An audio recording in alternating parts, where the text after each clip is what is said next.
Tendai Mwari, be thankful unto God. Greetings, Galaxy Radio family. You're tuned into Africa Speaks with Alkebu-Lan on 102.5 FM. Hosting tonight's show is Brother Omowale and myself, Sister Kai. It's Monday, the 2nd of February, and it's 1 minute past the hour of 8. Alkebu-Lan is known for keeping its finger on the pulse of the community, addressing the most pertinent and controversial issues some radio stations just won't touch. So keep it locked on 102.5 FM or www.galaxyafiwi.com. And join us for the next 2 hours by calling 07983 852 952 or 07538 008 634. You can also text 07572 222 156. On Africa Speaks with Alkebu-Lan, we talk it straight and make it plain. This show is not for the faint-hearted. Tendai Mwari. Greetings and welcome, Galaxy family. Tendai Mwari, greetings and welcome, Brother Omowale. Tendai Mwari, Sister Kahi, giving thanks and praises to Mwari Nyakusika, God, the creator of the universe, through the spirits of Mazumakuru, our great ancestors. Rumbitsu Kunamwari Africa. To the God of Africa be the glory. It is a joy to be an African, and it's a joy to be on Galaxy Radio 102.5 FM, www.galaxyafiwi.com. The only de-brainwashing station. Tendai Mwari. Tendai Mwari. Tendai Mwari, Sister Kai. Definitely. Oh, sorry, go ahead. No. I said definitely. It's the only de-brainwashing station. Yeah, Tendai Mwari, and I was blessed to be in the company of the Galaxy pilots, and I can see why the reference the Galaxy family is used, because there's a very warm family feel about the brothers and sisters, the pilots and presenters on Galaxy Radio. I managed to put faces to voices, the voices that I've heard over the years, putting faces to them, and it was quite enlightening. So I just want to big up all the pilots, all the Galaxy staff, particularly the management. Another thing to point out is the lots of love that our brothers and sisters, particularly the management, have for you, brothers and sisters, in keeping this institution called Galaxy Radio going. A lot of love, a lot of commitment, a lot of hard work, a lot of sacrifice has gone into keeping this station and making it what it is for you, brothers and sisters. And we thank you also for reciprocating with your calls, with your text, with your words of wisdom, with your guidance. So, we want to give thanks that we, the Alkebu-Lan Revivalist movement, have now connected with this mighty force called Galaxy to really bring the message of the total liberation of our land and people, the glory of Mwari, the African God, and the attainment of a higher quality of human existence to our people. Tendai Mwari. Tendai Mwari, yes, Brother Omowale. Well, this month, as we announced over the last couple of weeks, has arrived. And this year we are honoring the life and the legacy of our eminent prophet and king, Omowale Malcolm X, because this year is 50 years since his assassination on the 21st of February, to be exact, 1965. And we know, apart from the Alkebu-Lan Revivalist movement, we know that in the UK there are a number of organizations that will be also honoring his life and his legacy, as well as all over the African world.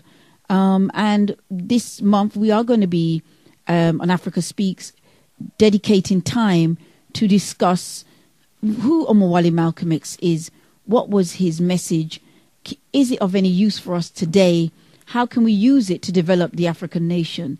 And so just keep it locked, brothers and sisters, because we know a lot of things are said about Omowale Malcolm X, and a lot of misinformation is out there.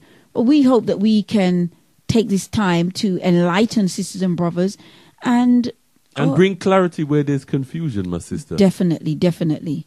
And on the subject of bringing clarity where there's confusion, I think it's on that note that we should bring in our resident guest, the spiritual leader of the Alkebu-Lan revivalist movement, a brother who has studied the life, the legacy of this great and eminent prophet of ours, Baba Omowale Malcolm X. Indeed, a brother who is walking in the shoes of this great man, none other than the spiritual leader of the Alkebu-Lan revivalist movement, Brother Leader Mandaka. Tendai Mori, Brother Leader.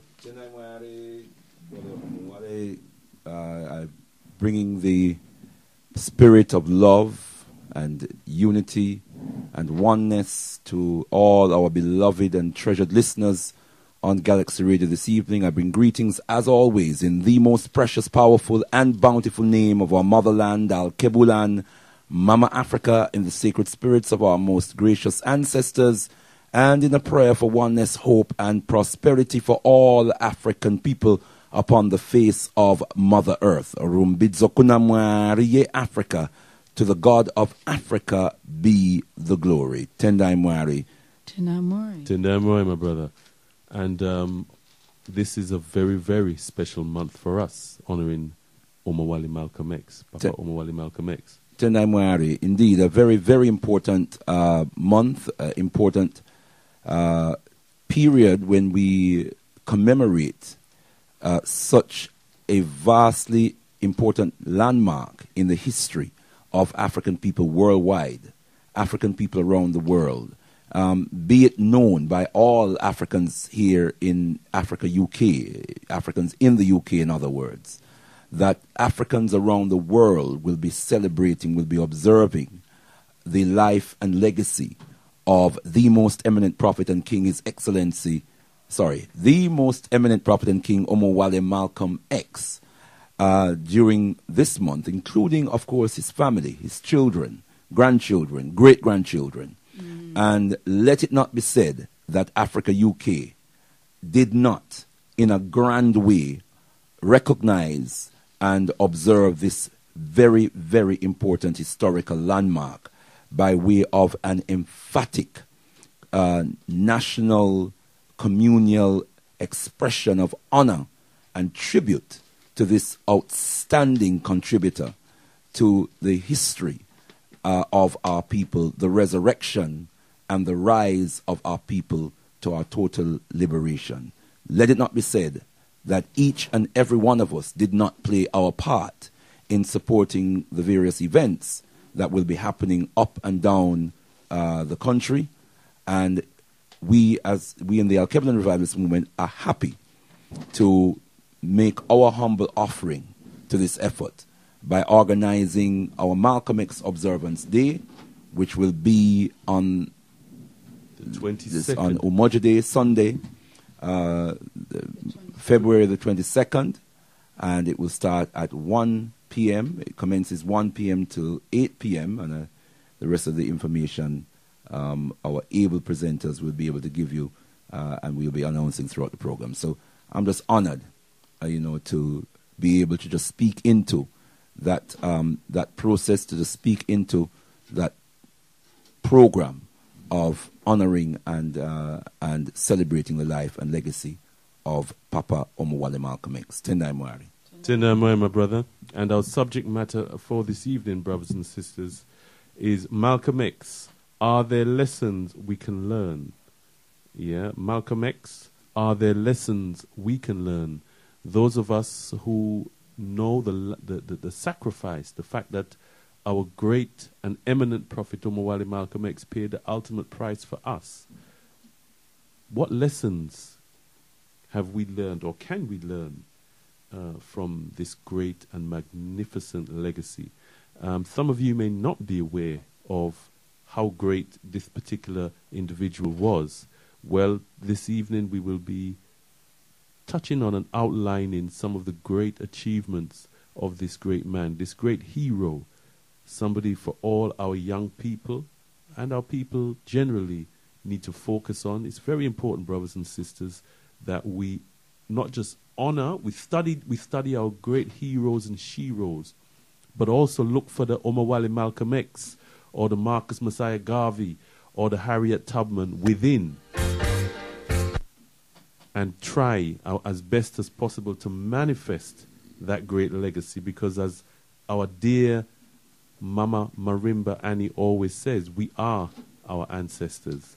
So we really have to give life to that particular expression, Tendai Mwari. Just to finish that sentence, my brother, we are our ancestors who have come back to go forward. Indeed. We are our ancestors who have come back to go forward. So in the spirit of Sankofa, as we come back, brothers and sisters, we look back from whatever position that we are, as we remain, as we assume station in a particular position, in a particular moment. We look back to assess how we've come to be where we are, why we are as we are in the present moment. And we, brothers and sisters, analyze all of that information, all of that data, so that we can decipher our successes, which we can build upon, and we can separate that from our shortcomings, the errors of our history, so that those errors can be corrected as we move forward into the future. And that's what Mama Marimba Annie, Queen Mother Mama Marimba Annie, means when she says, we are our ancestors who have come back to go forward. So let's not waste a moment, brothers and sisters, in doing what we must do in order to empower and to lift ourselves up out of the mire of oppression, exploitation, and degradation. This is the month. This is the season of Omowale Malcolm X. This is the month of Omowale. And let us now observe Omowale, the month of Omowale, the season of Omowale, with vigor and with absolute determination. Tendai Mwari. Tendai Mwari. What a wonderful name for a month, Brother Leader. Omowale. Yes, and on the subject of returning, what does Omowale mean? I think you should probably know that, Brother Omowale. I don't know, Brother Leader. You can enlighten us. Enlighten the people, brothers and sisters. The child has returned home. The child has returned home. On the subject of returning, you know, the child has returned home. And how did Brother Omowale Malcolm X get that name, Brother Omowale? Well, he was blessed to go to Nigeria, and he spoke to the Nigerian Students Association, and they gave him the name Omowale, and he said that it was the greatest gift that he'd ever received. So, right. You know, brothers and Indeed. sisters, you know, we really have to reclaim our African names, because our dear Papa Omowale Malcolm X realized how important a gift it was to have your own name. And, you know, that's part of the step that we've got to take, the step of self-reliance. And Papa Omowale also spoke about economically being independent as well, politically being independent, socially and morally being independent. But speaking of the economic independence, brothers and sisters, I have a very important announcement for you. The African Cooperative Union. Now, I know the African Cooperative Union are no strangers to Galaxy Radio. We also had the pleasure of interviewing and interacting with some of the members of the African Cooperative Union. Well, their first roadshow is taking place this Thursday evening, the 5th of February. It's taking place at Mama Africa Culture Shop. That is our headquarters, and that is 282 High Road, Leighton, E10. And for you Satnav people, 5PW. Yeah, 5PW. And as it says here, be in control of your economic destiny. Be part of building sustainable businesses and wealth.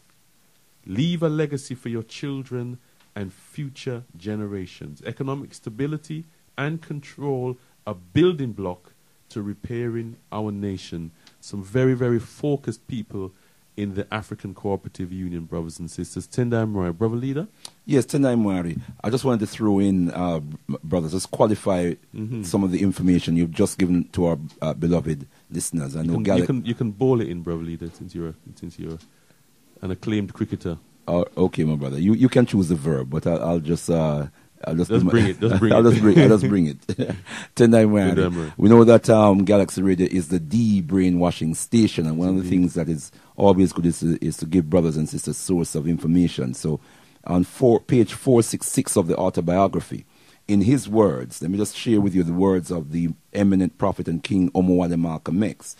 And this is just developing on what Brother Omowale just shared with us, brothers and sisters. He said, afterwards, in the Students' Union, I was plied with questions and I was made an honorary member of the Nigerian Muslim Students' Society. Right here in my wallet is my card, Al-Haji Malcolm X, registration number M138. With the membership, I was given a new name, Omowale. It means in the Yoruba language, the son who has come home.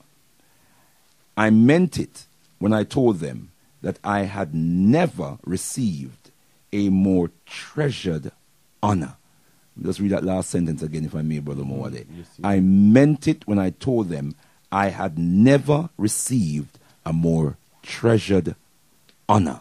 So we give thanks and praises for that revelation. Indeed. And for that great honor that was bestowed on our prophet and king, our eminent prophet and king, Omowale Malcolm X. Tendai Mwari. Tendai Mwari. History is a clock that people use to tell their political and cultural time of day. It is also a compass that people use to find themselves on the map of human geography. History tells of people where they have been and what they have been, where they are and what they are. Most important, history tells a people where they still must go and what they still must be. The relationship of history to the people is the same as the relationship of a mother to her child. Tendai Mwari. Tendai Mwari, brothers and sisters. Yes, you're tuned to Galaxy Radio 102.5 FM. You're tuned to Africa Speaks with Alkebu-Lan on Galaxy Radio 102.5 FM, www.galaxyfewi.com, the only de-brainwashing station. And brothers and sisters, this evening our focus is on the great and magnificent legacy of Omowale Malcolm X. Our subject matter this evening is Malcolm X. Are there lessons we can learn? Tendai Mwari. And just to say that Brother Leader was reading out the quoting Omowale Malcolm X. I think I said the Nigerian Students Association, Nigerian Students Union, of course, and clearly, to reinforce, the greatest honor Omowale Malcolm X spoke about, the great honor of being bestowed an African name. Absolutely. In the culture and the traditions of our ancient Kemetic ancestors, that's called a ren, which is that which awakens the soul, that which really brings us alive, brings us into existence. And that name marks the circumstances of our birth. It may also mark the mission, the purpose of our existence, the mission that we have in this dispensation of the cycle of life. And so Papa Omowale Malcolm X had a deep sense of the importance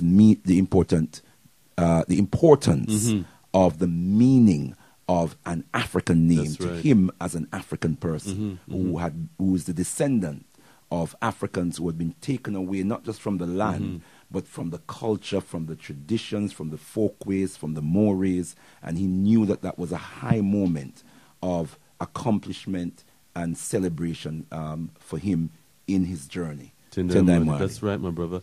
And Papa Omowale Malcolm X was very versed on his history. One of the books that inspired so many people, including myself, one of the first books I read was that little black book, Malcolm X, on Afro-American history. Yes. And it started with him. That's it right. started with him. That was my introduction as well. Malcolm X on Afro-American history. A head start. Tendai Mwari. Head Start Books and Crafts. Indeed. 25 West Green Road. 25 Tottenham. West Green Road. Tendai Mwari. Tendai Mwari, brothers and sisters. 2015 marks the 50th anniversary of the assassination and the 90th birthday on the 19th of May of Omowale Malcolm X, the godfather even of Black Power and most prolific black nationalist, Pan-Afrikanist leader and organizer since the Most Eminent Prophet King, His Excellency Mosiah Garvey. Moreover, his worth was acknowledged both at home and abroad. It was in Africa that the name Omowale was bestowed upon him, to which he replied, "I meant it when I told them." Yes, brothers and sisters, we're honoring the life and legacy of Omowale Malcolm X. Just having a little battle with my technology here, and we will continue forthwith. It's going up and down, but we'll get it sorted in a minute. We'll get it sorted in a minute. Okay. Tendai Mwari. Yes, brothers and sisters, as we were saying, I meant it when I told them I had never received a more treasured honor. Omowale Malcolm X rose from a self-confessed extreme delinquent and street hustler to a diehard revolutionary, organizing the same streets in the spirits of Black Liberation and Afrikan Pride. His work and impact thus stands as a prime example of the power potential of black manhood, the greatest threat against the forces of white supremacy which assassinated him. In keeping with the adage, every proud people pay tribute to the major contributors to their history, the Alkebu-Lan revivalist movement are organizing a community observance to commemorate the 50 years since he paid the ultimate price when he was brutally shot to death in front of his wife and children. The commemoration takes place at 1 p.m. on Sunday the 22nd of February at the Triangle Centre, 91 to 93 St. Anne's Road in Tottenham N15. Admission is free and donation is welcome. Similarly, the Organization of Black Unity have organized Year X, a year-long program of events celebrating the life of Omowale Malcolm X, exploring his often misunderstood legacy.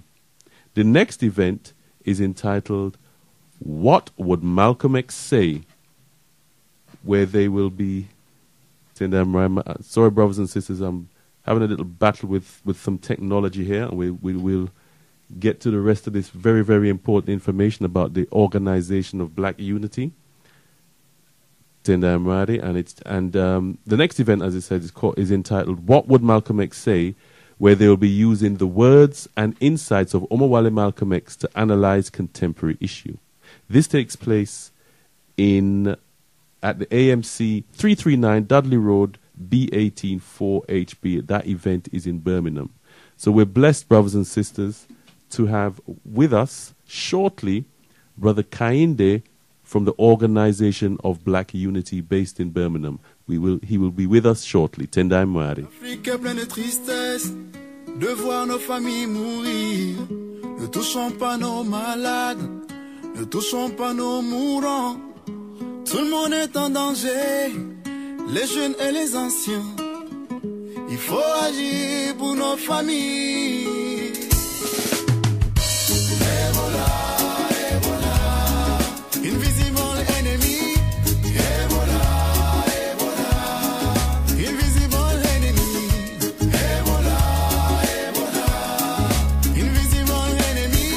Ebola, Ebola. Ebola, tu es notre ennemi. Si vous vous sentez malade, les docteurs vont vous aider. Je vous rassure, les docteurs vont vous aider. Il y a de l'espoir d'arrêter Ebola. Et confiance aux docteurs. Ebola, Ebola. Et confiance aux docteurs. Ebola.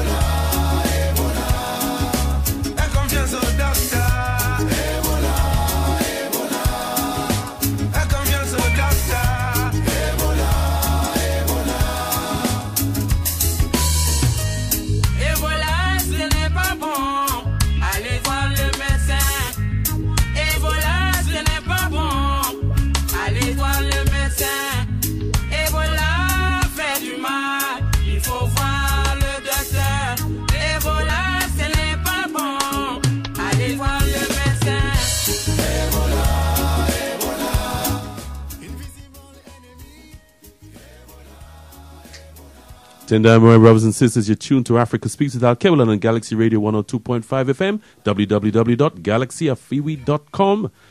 Our subject matter this evening, we're honoring the life and legacy of the eminent Prophet and King Omowale Malcolm X.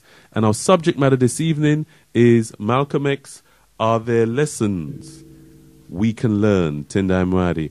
Brothers and sisters, our young people, our young people are organizing a very, very important event for us. OMX Storm, it's called, a night of edutainment dedicated to Omowale Malcolm X.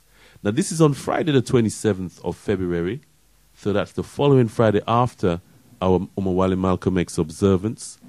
And doors open at 6 p.m. Admission is £7 in advance and more on the door.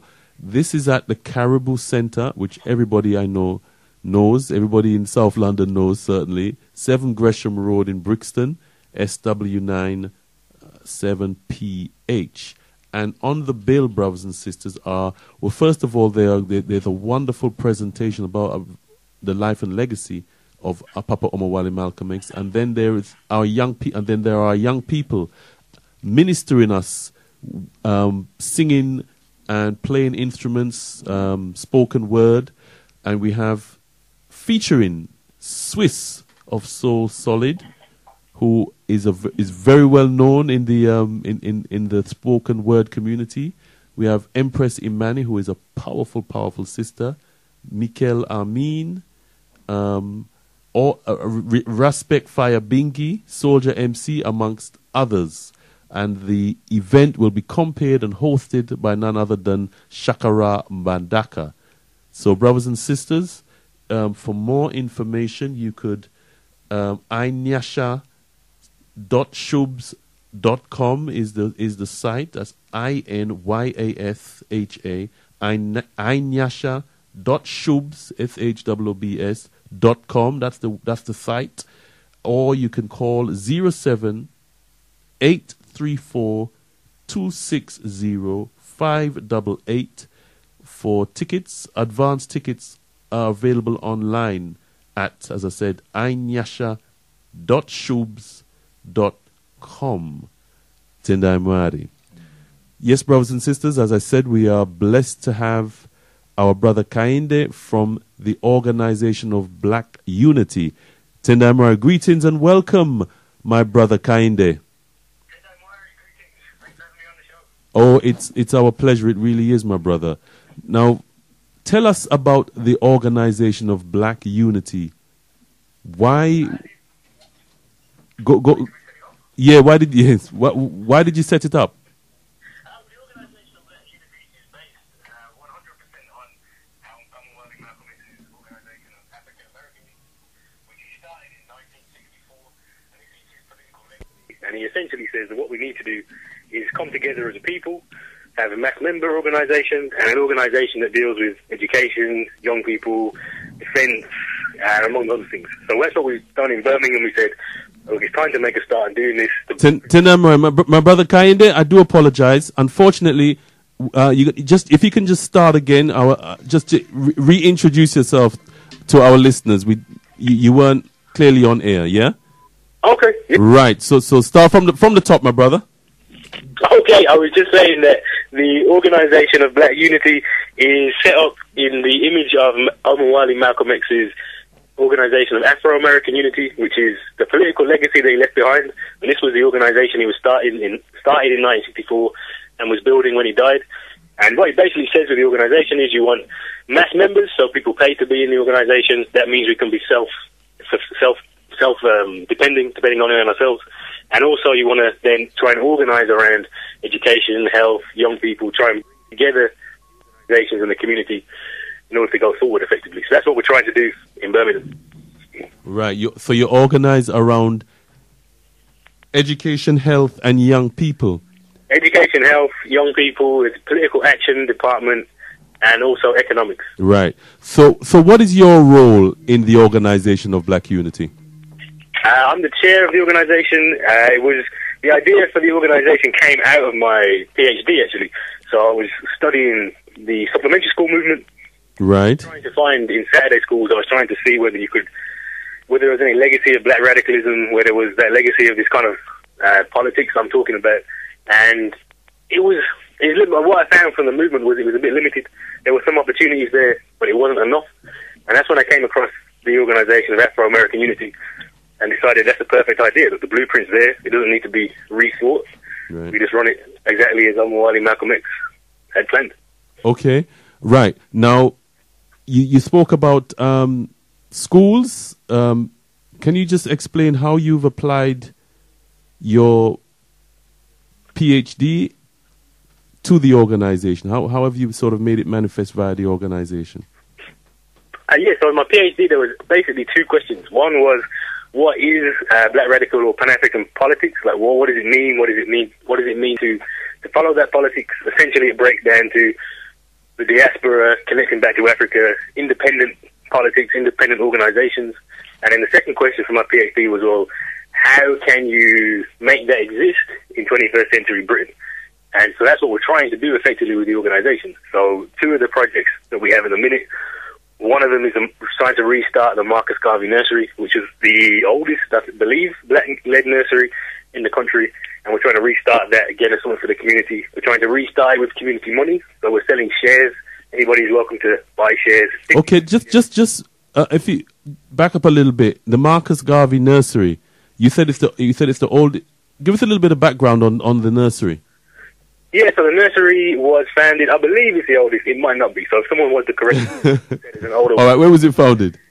It was founded in 1976 by the Harambee Organisation. And it was founded because we had this issue with parents going out to work and not having anywhere to leave the children. So it was really a hub for the community, and it was black-led, race-first, Garvey principles. Right. Very powerful in the community.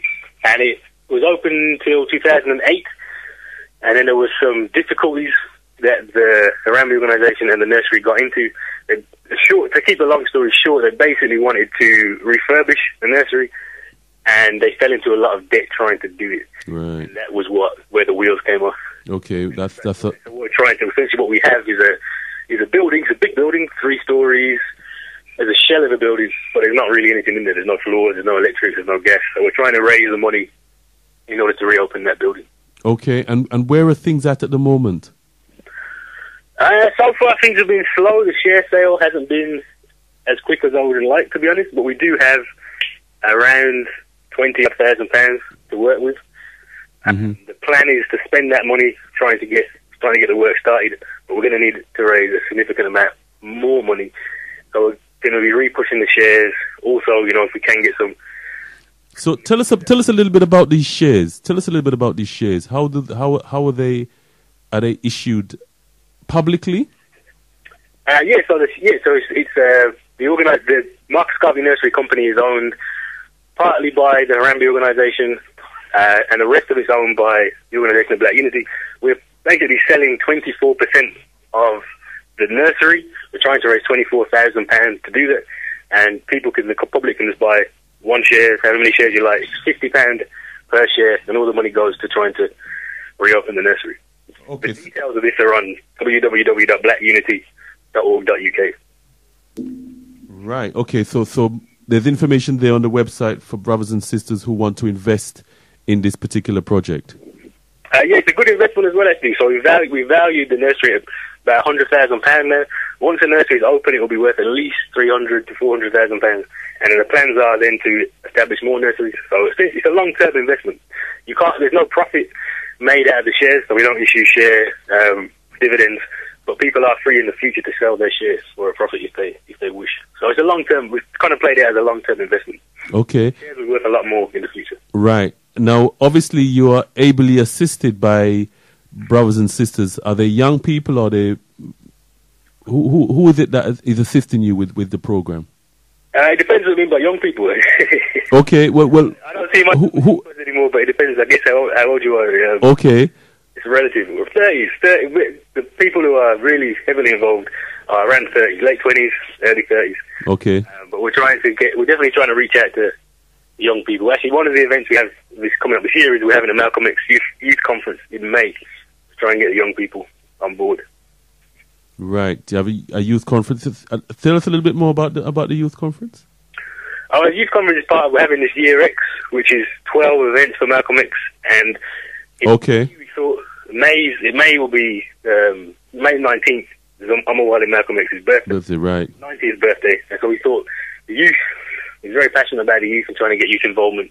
We make the May event the Malcolm X Youth Conference. So we're having some speakers from Birmingham, trying to get some speakers elsewhere. We haven't really put a program together yet. Oh, I see. It's working. It's work in progress. People in to teach them about the importance of Malcolm X, as well as the importance of organising, etc. Right. So I just want to know how did you sort of come upon this great legacy, and how has it moved you? Was it just in terms of when you were doing your research, or had you always been aware of Omowale Malcolm X? Oh, well, my dad has a range, or dad and mom have a range of books from Malcolm X, Garvey, Fannin. They've always been in my parents' house, so grew up having read a little bits and pieces. That's where I got interested in the idea of Pan-African politics. And then just read, I read quite a lot of the different things people have written. And Omowale Malcolm X just connected. Just when you read, in terms of, he's probably the most important figure in Pan-Africanism in the 21st century, I'd say, because what Malcolm does is he explains it in detail. He's essentially a social theorist. That's how I think of Malcolm, as a social theorist, someone who is the root of the work in my PhD and onwards, who's written and spoken and outlined very, very clearly how in the West you can have Pan-African radical politics. Okay. And reading that and connecting to that was important to me. Right. Now, my brother, our main question this evening is, are there lessons we can learn from Omowale Malcolm X, the legacy of Omowale Malcolm X? What lessons do you feel that we can learn as a people, as a community? Oh, certainly. The problems that we have in our community today are exactly the same problems we had when Omowale Malcolm X was alive. Effectively, what happened in the early 60s, late 60s, was there was a decision to make, and that decision was, do we integrate and become part of a society and go down that more civil rights route, which is what we did, and look where it got us. And there was another route saying, actually, this society, this system, it's wrong at its core. It's racist at its heart. It can't ever look out for us as it should, because racism is fundamentally part of how the system works. And that's Omowale Malcolm X's message. And so when you take that argument, you're saying you need to build our own institutions, our own schools, our own businesses, our own things which can protect us to some extent while we're in the West, but ultimately also try to help the Pan-African Revolution. So that message around independence, self-reliance is just as valid today as it ever was, because the problems are still essentially the same. Mm-hmm. Now, in terms of the message that that the Organisation of Black Unity is bringing to our people, what kind of response are you getting from our brothers and sisters in Birmingham and wherever you sort of spread your word? And what I would do, there's a positive side to the answer to that question and a negative side. The positive side is people are very receptive. So when you talk these ideas around unity, around the community, around independence, independent schools, for example, one of the things that we are committed to is starting a black school, African-centered black school. And everybody loves the idea. Parents love the idea probably the most, because they're the ones who understand and see the racism in the mainstream schools. So the arguments and the ideas are very powerful. People come to the events and people get involved and people discuss. What we don't really have, though, is a lot of people stepping up to do the work. People want to talk and people want to have the conversation. There's a few people who really bear witness, sacrifice time, effort, energy. You know, it's a lot of this work's it's not very attractive. It's boring. It's a slog. It's a day-to-day stuff. People don't want to commit to that. Right. So that's probably the main problem we're having, is getting that commitment from people to push the work forward. Okay. Oh, right. So the response you're finding is not as you would have expected. Well, it's good and bad. It's good and bad. We've got members who join people who I've never met ever before. I just read something online or saw something, come to an event, and they pay their fee and they join straight away, no problem. And you got people who come every time to meetings and stuff, talk the talk, but never want to make any commitment. But the main problem isn't that. I think the ideas are there and there's passion for that, but it's just getting people to do the work. You know, because we are so much part of the system now. People have got jobs and people are doing things because and people don't necessarily want to make that commitment. Okay. Work, right? And people have got other things which are higher priorities to do, I would say. All right. Tendamori. Tendamori, Brother Kayinde, Sister Kai speaking. Obviously, as an organization of Black unity, it's obviously connected to the Omowale Malcolm X's organizations after he left the NOI, the Nation of Islam, and set up the Organization of Afro-American Unity. You're commemorating a whole year of events. Now, that's quite a challenge. Why have you given yourself that challenge? I don't see it as a challenge. I generally, this is something I probably want to do for a long time. Because Omowale Malcolm X is so misunderstood, it's probably one of the most important figures and the most misunderstood figure. We felt it was important that we really do a series of events to properly get underneath the legacy. So it's quite a lot of work to do it, but it's something I enjoy doing, to be honest. It's something that will have a great reward. I think one of the things that the Organisation of Black Unity has done well over the last year is we always have events which are trying to raise consciousness of the community. And I think this year X is a very good way to do that, because Omowale Malcolm X has a good message. Yeah, great. Just to let our listeners know that you can text to interact with Brother Kayinde of the Organisation of Black Unity. The text number is 07572 222 156. That's 07572 222 156. And those of you that want to interact, you can go on Alkebu-Lan.org and leave a comment on Africa Speaks tab. And if you want full details for all the Omowale Malcolm X observances, they can be found there. So if you want to interact, you can also go on to Alkebu-Lan.org and leave your comments on Africa Speaks tab. Tendamori. Brother Kayinde, you mentioned a couple of the events that you're doing for Year X. Could you just enlighten us as to some of the other events that you're doing? The next event we have is February the 20th, which is What Would Malcolm Say? And effectively what I'll be doing at that event is taking clips from some of Malcolm's speeches and then applying them to things which are happening today. So racism today, Black Lives Matter. I haven't got it all together yet, but generally picking out bits of his speeches and applying them to contemporary. So trying to answer that question of why is Malcolm important today, really. Right.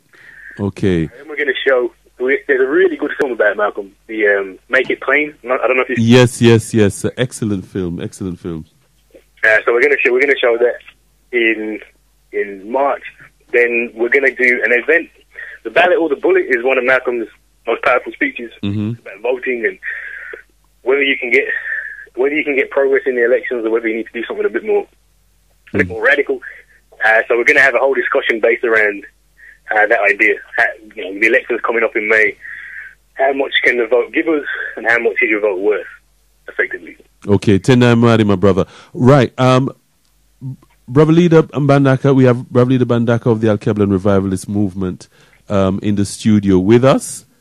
Tendai Mwari again, Brother Leader. Tendai Mwari, Brother Omowale, and greetings to... Sorry, my brother, just start your greeting again. Yes, Tendai Mwari, Brother Omowale, and greetings to our beloved Brother Kayinde. Tendai Mwari, greetings, Brother Kayinde. Greetings, Tendai Mwari. Blessed. Yes, it's good to have you on the show, my brother. And just to say, I just want to clarify. Now, I know you've made reference to your PhD. Now, I know you are Brother Kayinde, but am I correct in saying that you are also Dr. Kayinde Andrews? Yes, I am Dr. Kayinde as well. I don't usually use it very often. I'm sorry?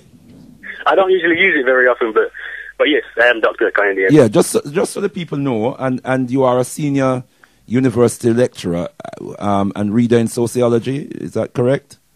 Yeah, Birmingham City University. Yeah. Okay, I'm saying that not to flag up that you've been certified by certain institutions, but just to emphasize that here is a young man who is an academician of the highest accomplishment within the European system of education, and yet you use your accomplishments to advance the liberation cause of our people. I just wanted to ask you, is that a correct statement to make? And if so, what is it about your upbringing? What is it about your thinking that makes you realize that you must make this contribution to your people's liberation? Yeah, I guess it's probably my father and mother. My dad, Morris Andrews, he was involved in Afrika in Birmingham. Having that, I mean, I think what I realized at a young age was the mainstream school system isn't education. I mean, it's just something you just got to do, and there's certain processes you can go through, and you tick the boxes. But actually, the education that you're getting, you have to educate yourself, or be educated by your community, because you can't get a proper education in the school system. And so, if you look at the things which I'm now a so-called expert in, for instance, none of those things were ever taught to me by a mainstream teacher in a mainstream school or a mainstream university. It's all from education from other people in the community, self-education, and I think that's a message we have to learn. There's a whole broader range of education out there from someone like Omowale Malcolm X, for example, which just opens up a different way of thinking about things. Yeah, Tenamwari, I just want to highlight that. Thank you very much for that. I just want to highlight that, my brother, because as you well know, that many of our people who have achieved significantly within the educational system are often alienated from our culture, from our community, and certainly from our liberation fight. So it is really a note of celebration when we find young people like yourself who has not been alienated in that way. Tendai Tendai, thank you. Tendai, Brother Leader Bandaka. Yes, my brother. Right. Now, many of us who are not adverse as yourself on the legacy of Omowale Malcolm X, can you just highlight some of the key aspects of why Omowale Malcolm X is such a great man, such a great individual, and such an inspiration for our people? The challenge is where to start. No. It's a massive question. Yeah, tremendous. I think it's to his great credit that he walks in the footsteps of the Most Eminent Prophet and King, His Excellency Marcus Mosiah Garvey. And that is not just something that we are conferring on him. It is something that he has said in his own words. In fact, in one of his messages, he says he aims to unite black people, African people around the world for the first time since Garvey died, in his own words. So. And also those of us who know about the background of Omowale Malcolm X will know that his mother and father, we heard Brother Kiyinde talking about the influence of his parents. Absolutely. Well, Omowale Malcolm X's parents were not just Garveyites. They were leaders, local leaders in the Garvey movement. His father was the president of the Omaha, Nebraska, branch, and later on Milwaukee branch of the UNIAACL. His mother had various roles in different branches as secretary and publicity secretary, etc. So I think one of the important elements of the legacy of Omowale Malcolm X, and of course, let me just add that his eldest brother, Wilfred, talks proudly about the fact that when Papa Garvey was in the area in which they lived, was traveling in the area in which they lived, it was his home, it was his father's home that Papa Garvey would stay. So, the connection. The connection is so powerful, it is so strong, it's so profound. And I think one of the first things that we learn from this is the importance of instilling that consciousness and that pride and that liberation zeal in our children. We never know what we will produce, I mean, Brother Kayinde's parents have done an excellent job with him, and he's serving our community so well. So that is one thing. I mean, the other thing is the value of absolute commitment and sacrifice. We know that Omowale Malcolm X paid the ultimate sacrifice. And what did he sacrifice his life for? He sacrificed his life for our liberation. So he lived his life and gave his life so we could have a better life. There's no better reason for remembering and honoring someone but that they stood up for your liberation and paid the ultimate price. They were prepared to die so we could be free. Had it not been for great men like Omowale Malcolm X, Papa Garvey, and so many others, we as African people would be in a worse condition, a much worse condition than we are presently. And our situation isn't too great at present.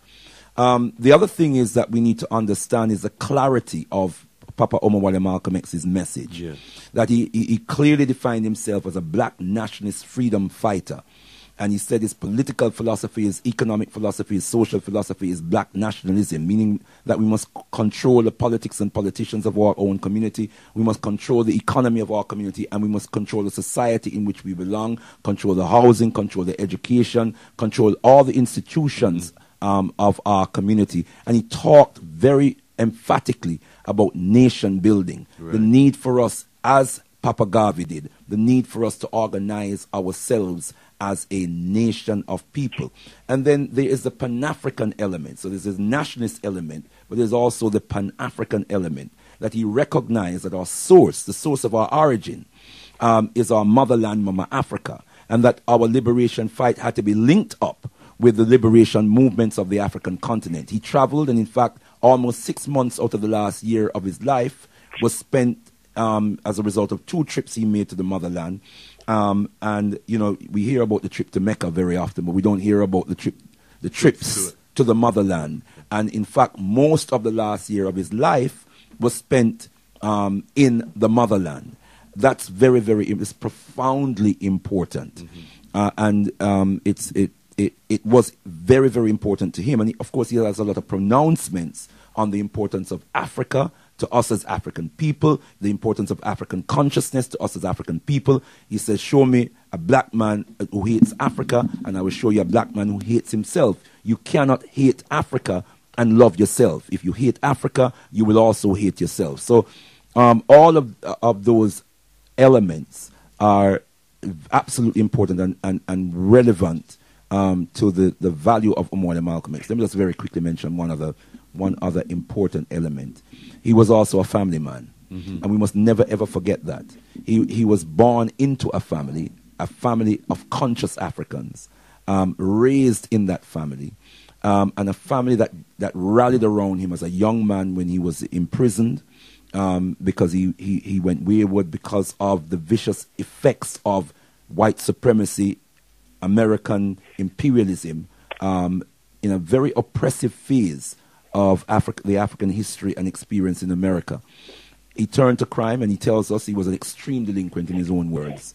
But whilst he was in prison, as a result of the ministering from his brothers and sisters who visited him, wrote to him, and impressed upon him the importance of returning to the teachings of and the values that they were raised in, and pointing him to the organization, the Nation of Islam, which they described as an organization very much like the organization of Mr. Mosiah Garvey.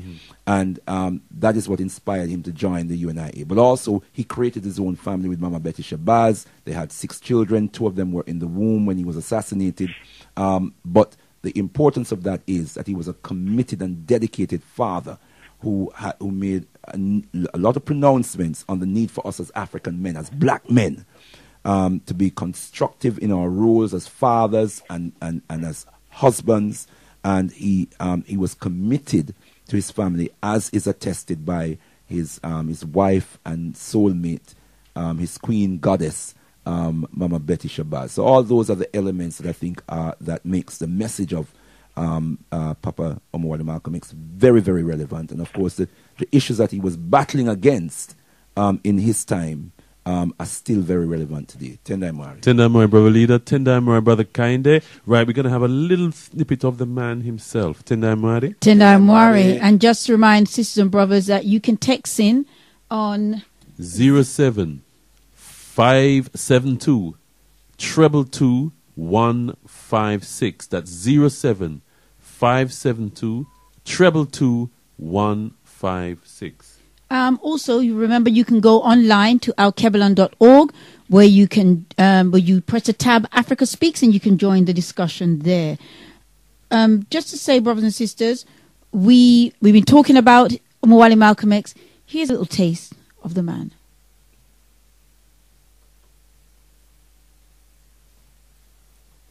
You can't do for yourself what the white man is doing for himself. Don't say you're equal with the white man. Right. If you can't set up a factory like he sets up a factory, don't talk that old equality talk. Who are you? You don't know. Don't tell me Negro. That's nothing.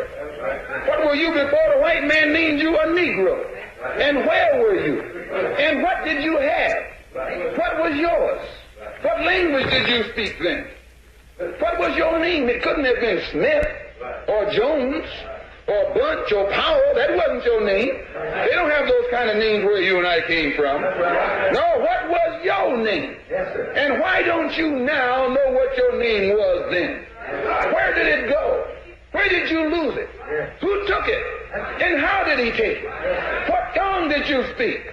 How did the man take your tongue? Where is your history? How did the man wipe out your history? What did the man do to make you as dumb as you are right now? This is American justice. This is American democracy.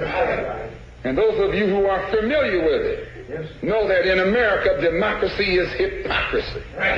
Now, if I'm wrong, put me in jail. But if you can't prove that a democracy is not hypocrisy, then don't put your hands on me. Democracy is hypocrisy. If democracy means freedom, why aren't our people free? If democracy means justice, why don't we have justice? If democracy means equality, why don't we have equality?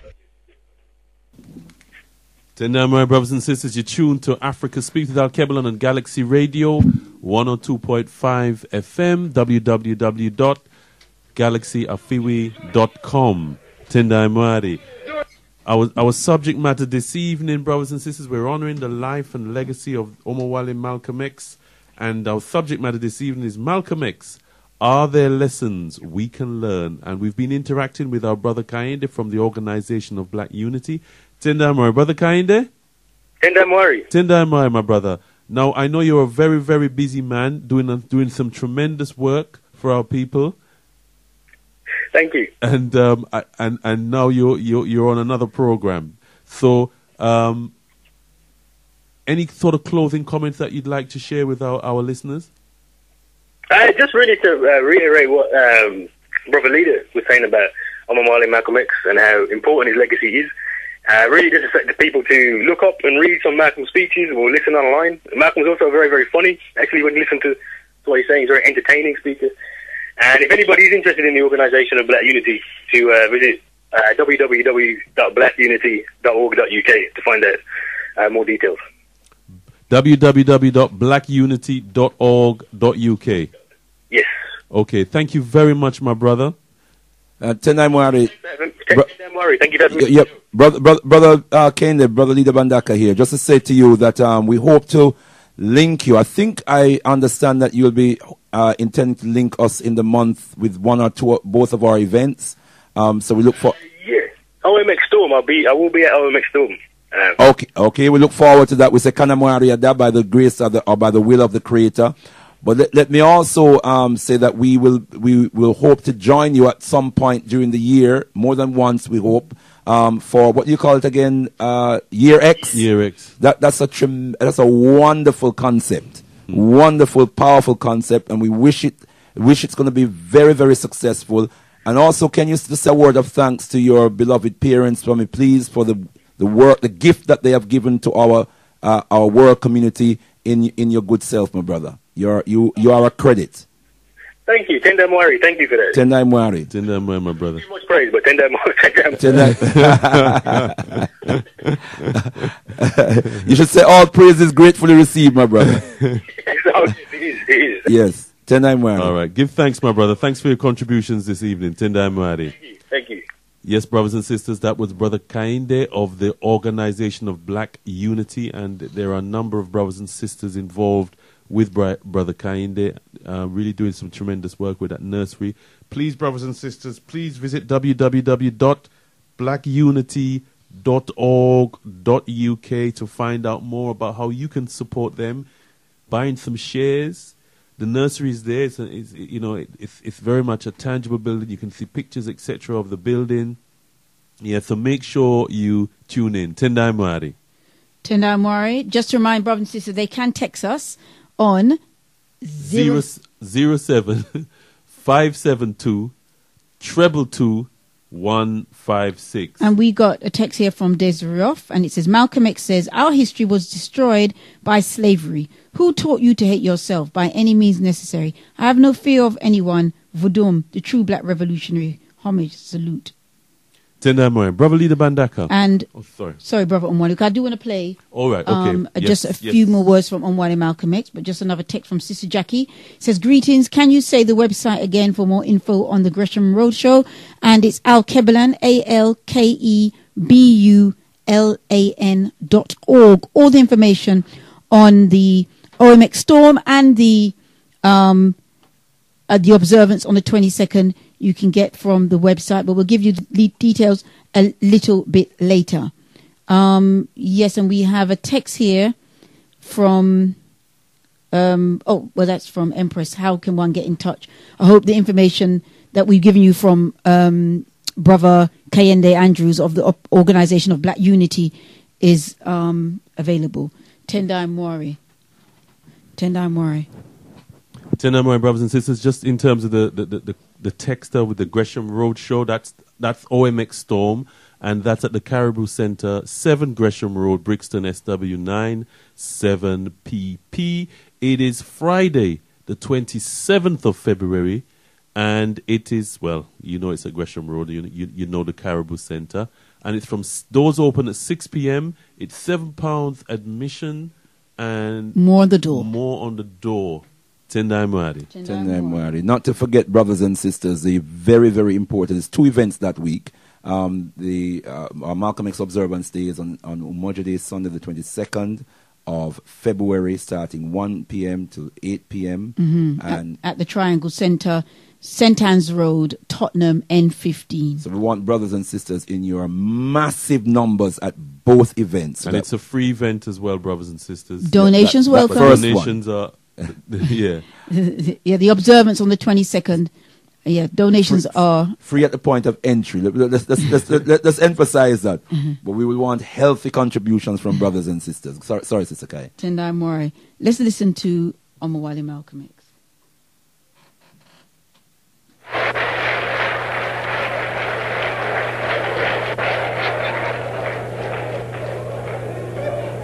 Who taught you, please?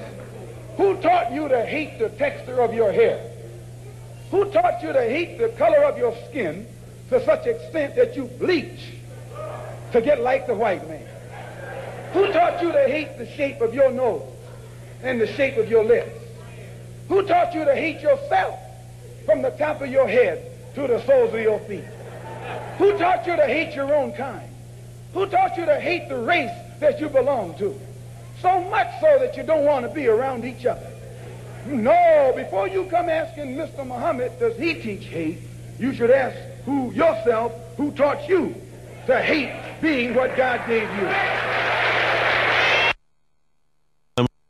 You're tuned to Africa. Tendai Amore, brothers and sisters, you're tuned to Africa Speaks with Alkebu-Lan and Galaxy Radio 102.5 FM, www.galaxyafiwi.com. Tendai Amore. I am because we are. And because we are, therefore, I am. Tendai Amore, brothers and sisters, our subject matter this evening is Malcolm X. Are there lessons we can learn? Tendai Amore, now, brother leader, we spoke about some of the key aspects of the great life and legacy of Omowale Malcolm X. Now, one aspect of his life, by the way, brothers and sisters, the lines are now open. 07 538 005 634 is one of the numbers. The other one is 07 983 852 952. Tendai Amore. Tendai Amore, brother leader. Tendai Amore. Yeah.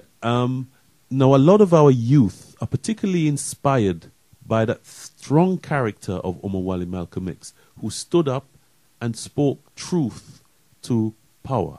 Tendai Amore. Tendai Amore. Now, I just want you to say a little bit about that particular character, because many of our people felt, you know, that the power of white supremacy, etc., that they couldn't stand up and challenge what was happening, the injustices that were happening to him in such a forceful and powerful way. Tenai, I mean, he was a phenomenal person, a phenomenal character. Not least because he was so young when he took on the responsibility of organizing our people for nationhood. In fact, he was 26 years of age when he joined the Nation of Islam. He went. That was when he came out of prison in 1952. He was 26 years of age. He hadn't seen his 27th birthday yet, and you know, and I think that's one of the reasons why young people find him so dynamic and so electrifying, because he was so young himself. He was a young blood, a young spirit, fresh, and you know, in the years that he was in prison, he talks about in his autobiography, or there are speeches of Omowale Malcolm X where he talks about his experience of prison life and how far gone he was. You know, he said he went to the dungeons, the depths of of delinquency. That's the word I'm looking for. But coming into a consciousness of himself, he was able to redefine the realities of his experience. He was able to analyze how his life had turned the way it turned, and he understood the context of racial oppression and degradation that he was a subject and a victim of, and he began to reassess and reanalyze everything. You know, Tenai Mwari. Sister Kai, do we have a caller? Yes, we do. We have Sister Kinaya from North London. Sister Kinaya, how would you like to join the discussion today? Tenai Mwari, my sister. Sister Kinaya calling here. I'd just like to say that it's a truly beautiful show, you know, opening the season of Omowale Malcolm X. And I'm really just so excited to hear our brother Kayende talk so emphatically about, you know, our eminent prophet, Omowale Malcolm X. And it's just so beautiful to hear that, you know, it's going to be a whole year dedicated to Omowale Malcolm X. It's just really, really beautiful. I'm really excited just to hear about some of the programs that are going to be going on in Birmingham, and I hope that I'll be able to actually come up and be part of that actual process. Wonderful, wonderful. But also as well, and you know, you have to be able to rise up and hail our people when they're doing the work. Absolutely. You know, we don't get, you know, certain blessings bestowed on us, you know, or by coincidence. You know, this is a given to us for a particular reason, and it's for us to take hold of that and to run with that and to understand the importance of the mission that we've actually been given. And, you know, on the back of that, just really want to also hail the Alkebu-Lan revivalist movement, you know, in the process of just opening up the Omowale Malcolm X season, the observance which is due to take place shortly, and also OMX Storm. You know, I'm expecting to see, you know, plenty and plenty of Africans just in the place, jamming the place, and the energy is just as beautiful as they always are. And, you know, brothers and sisters and families just come out and just strengthen the vibes and just know that something proper is going on, and to keep the importance of Omowale Malcolm X, just keep on shining through every single day. We just say, you know, I am Omowale Malcolm X. Sister Kinaya, can I just ask you, in your opinion, are there lessons that we can learn from Malcolm X? Are there mechanisms? Are there lessons we can learn from Malcolm X? What lessons do you think we can learn from Malcolm X? So did you say lessons? Sorry, I can't. That's right, yes. Very clearly. Yeah, sorry, lessons. There's so much that we can learn from Omowale Malcolm X, and it ranges from so many spheres. From, you know, he explains himself as being an extreme delinquent, you know, but it isn't focusing on what might seem to be the supposedly not so good times in his life. you know, I will always remember the things that they do not talk about. His relationship that he had with Mama Betty Shabazz. Yeah. You know, if you read the John Henrik Clark book, Malcolm X and His Times, there's a particular essay in there that's devoted to Mama Betty Shabazz, where they talk about the relationship between Omowale Malcolm X and Mama Betty Shabazz and the different things that they used to do together. It was absolutely beautiful. And even the relationships that he had with his children, you know. And, you know, there's so much that we can learn as Baba Ozzy Davis, you know, referred to him in the eulogy of the Black Shining Prince and, you know, Black African manhood. There's so much that we can learn from him, you know. And really, it's really for us to just see the information that's out there. You know, there's documentaries like Make It Plain, for example, which is absolutely amazing, which covers so much. Yeah. You know, so there's many lessons that we can learn, and the information is out there, so there's no excuse. We just need to keep the fire burning. Thank you very much, Sister Kenai. Tinda Amore, brothers and sisters. Malcolm X, are there lessons we can learn? That's our subject matter this evening, brothers and sisters. You can call in on 07-538-005-634 or 07-983-852-952. You can also text us on 07-572-222-156. Tinda Amari. Brother Leader Bandaka, Sister Kenaya mentioned that great book from Baba John Henrik Clark, Malcolm X, The Man and His Times. I know you are, you have a very industrially, Tinda Amari. a very well-used copy of that book. Malcolm X, The Man and His Times. Indeed, my brother, it's such an engaging book, well edited, well put together by Baba John Henrik Clark, a man who knew Omowale Malcolm X personally, and talks about how torn up he was when his personal friend had been taken away from him. He was his historical and political advisor to Omowale Malcolm X. So it's important that our people know this. But we also have a salutation for our Malcolm X observance celebration. So let's share that with the listeners. Malcolm X, no sellout. Malcolm X, no sellout. Malcolm X, no sellout. Freedom by any means necessary. Freedom by any means necessary. Freedom by any means necessary. And you're going to be hearing a lot of that over the weeks coming, brothers and sisters. Right. And we raise the finger. We call it the Malcolm X salute. The Malcolm X salute, where we raise a finger at about a 45-degree upwards, brothers and sisters. You see many pictures of Omowale Malcolm X assuming that posture. Absolutely. So, Tinda Amari. Tinda Amari, Brother Leader. Okay. Yes, we have Brother Anika from East London. Brother Anika, how would you like to join the discussion? Tinda Amari.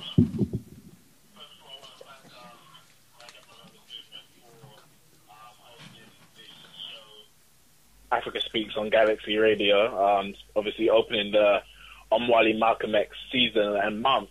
Obviously we have the Organization of Black Unity having a whole year, and I think that is something that has to be applauded, and that's something that has to be promoted, that, you know, it's a whole year of celebrations, and really and truly, not to diminish the work, Omowale Malcolm X and other great heroes should be celebrated every year for the whole year. And that's what all African organizations should be about, keeping their work going every day of the year, every year of our lives. In response to the question of the topic, which is what can we learn from Omowale Malcolm X? Obviously, there's not one message per se.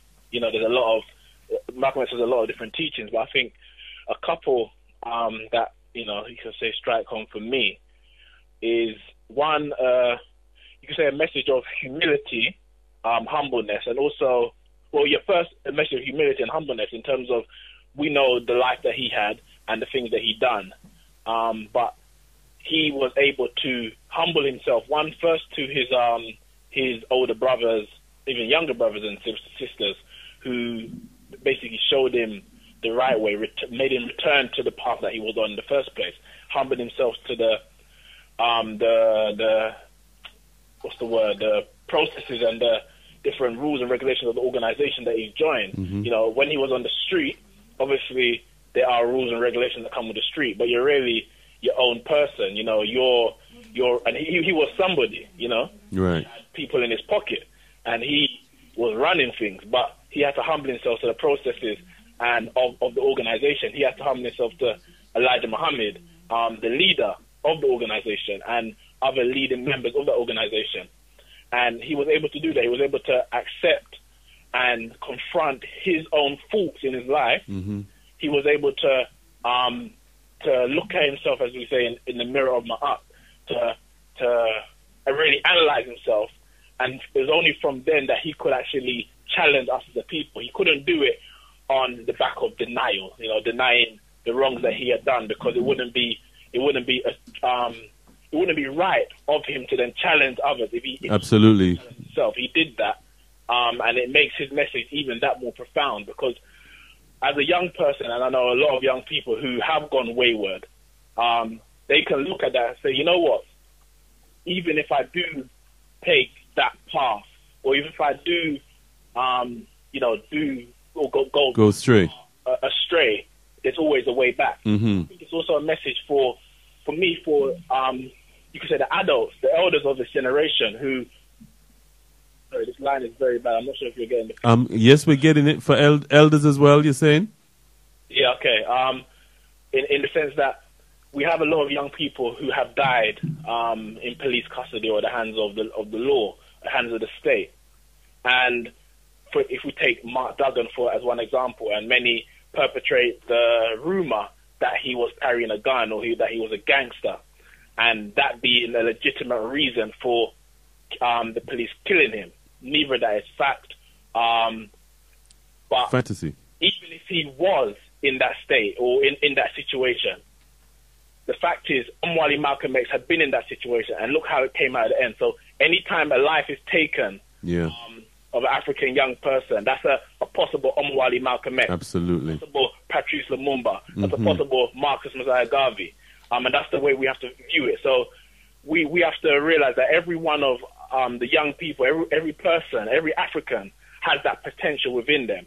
Omowale Malcolm X was one who was able to reproduce, or he was transform that inner potential in him and put it to good use. And it's up to us as individuals, but also us as a community, to help one another and help ourselves to be able to bring the best out of ourselves. Absolutely. And it's not for us to look at or shout down or judge, you could even say, other people or other Africans more specifically, when we know our African heroes and leaders have been in worse situations and come out good at the end. So there's always, I think, the message that he also gives, that there's always something, there's always a light at the end of the tunnel, even in the worst of times. Give thanks, young brother Inika, Tendai Mwari.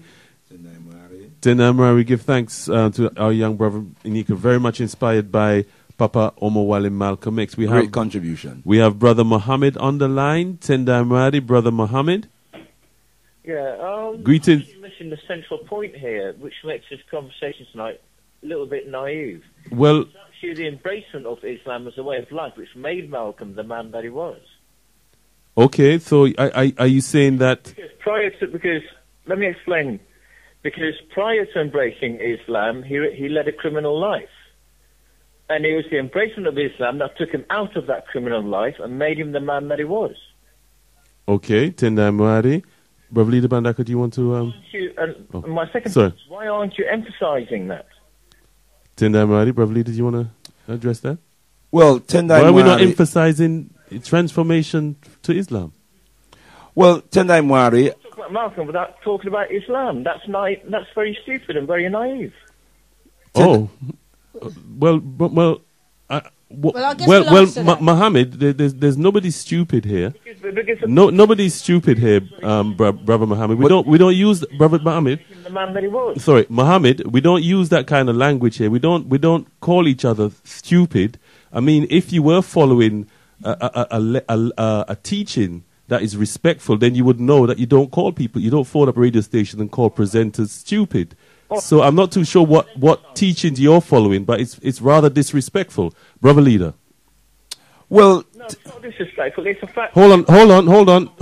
And it's a fact of your conversation. Well, at the moment, it is. There's an opportunity for our other speaker to interact now. So if you can hold the line and wait, yeah. Okay, go ahead. Go ahead, brother leader. Well, You don't. already. Why aren't you emphasising the embracement of Islam, right? Which is the reason why what made him the man that he was. Yeah, Tendai Mwari, nobody's questioning and nobody's denying that Omowale Malcolm X had embraced Islam, but we are emphasizing that which Omowale Malcolm X himself emphasized when he ministered to his people. In fact, Omowale Malcolm X repeatedly said that we must put our religion in the closet, leave our religion at home. That when we come out together, we come out on the basis that we are black people. We are people of African descent who are experiencing political oppression, economic exploitation, and social degradation. And so we are emphasizing that which Omowale Malcolm X himself emphasized. When he left the Nation of Islam, and we did say he was a member of the Nation of Islam, that's an indication that he was a Muslim. He started two organizations, the Muslim Mosque Incorporated and the Organization for Afro-American Unity. But there'll be people listening who don't know, Mohammed. Just hold your peace, my brother. Or hold your peace, Mohammed. Let me apologize for what I said earlier, all right? Yeah. But you should be emphasizing more, that you should be putting more emphasis on the Islamic side of his life. Well, I will say again, Mohammed. What you are definitely not doing. I will say again, Mohammed. Listen to your conversation. Okay, which is a two-way process, yes? So I will say again, Mohammed, that we are emphasizing that which Omowale Malcolm X emphasized when he ministered to his people. That what he primarily sought to do is to raise the consciousness of African people around their racial and cultural identity, which he said was the basis upon which we were being oppressed as a people. Leave your religion at home. Put your religion in the closet, Omowale Malcolm X said.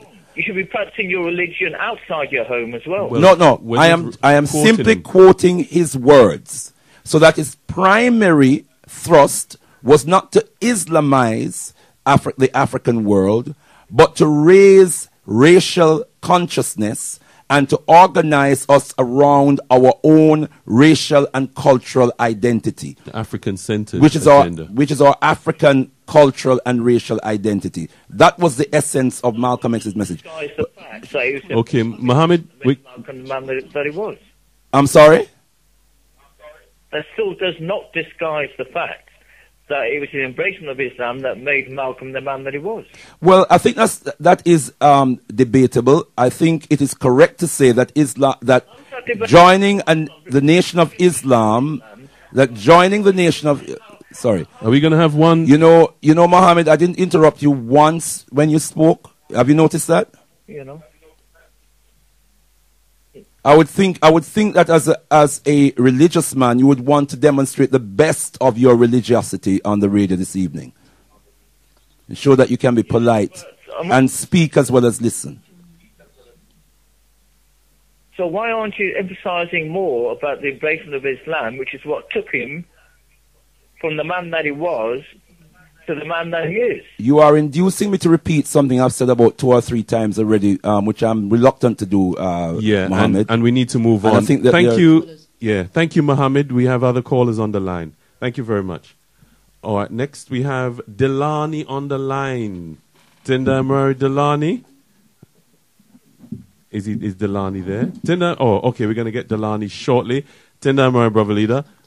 The numbers are 07538 005634 or 07983 852 952. We have Brother Delani on the line. Stenda Murray Delani, how can we... Greetings, my brothers, and greetings, my sister. I greet you in the honorable spirit of our ancestors, all the great and honorable ones. And I would like to... Greetings, my brother. Greetings, yes.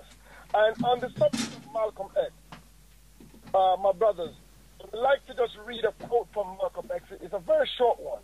Okay, just to quickly remind our listeners, it's Malcolm X. Are there lessons we can learn this evening? Go ahead, my brother Delani.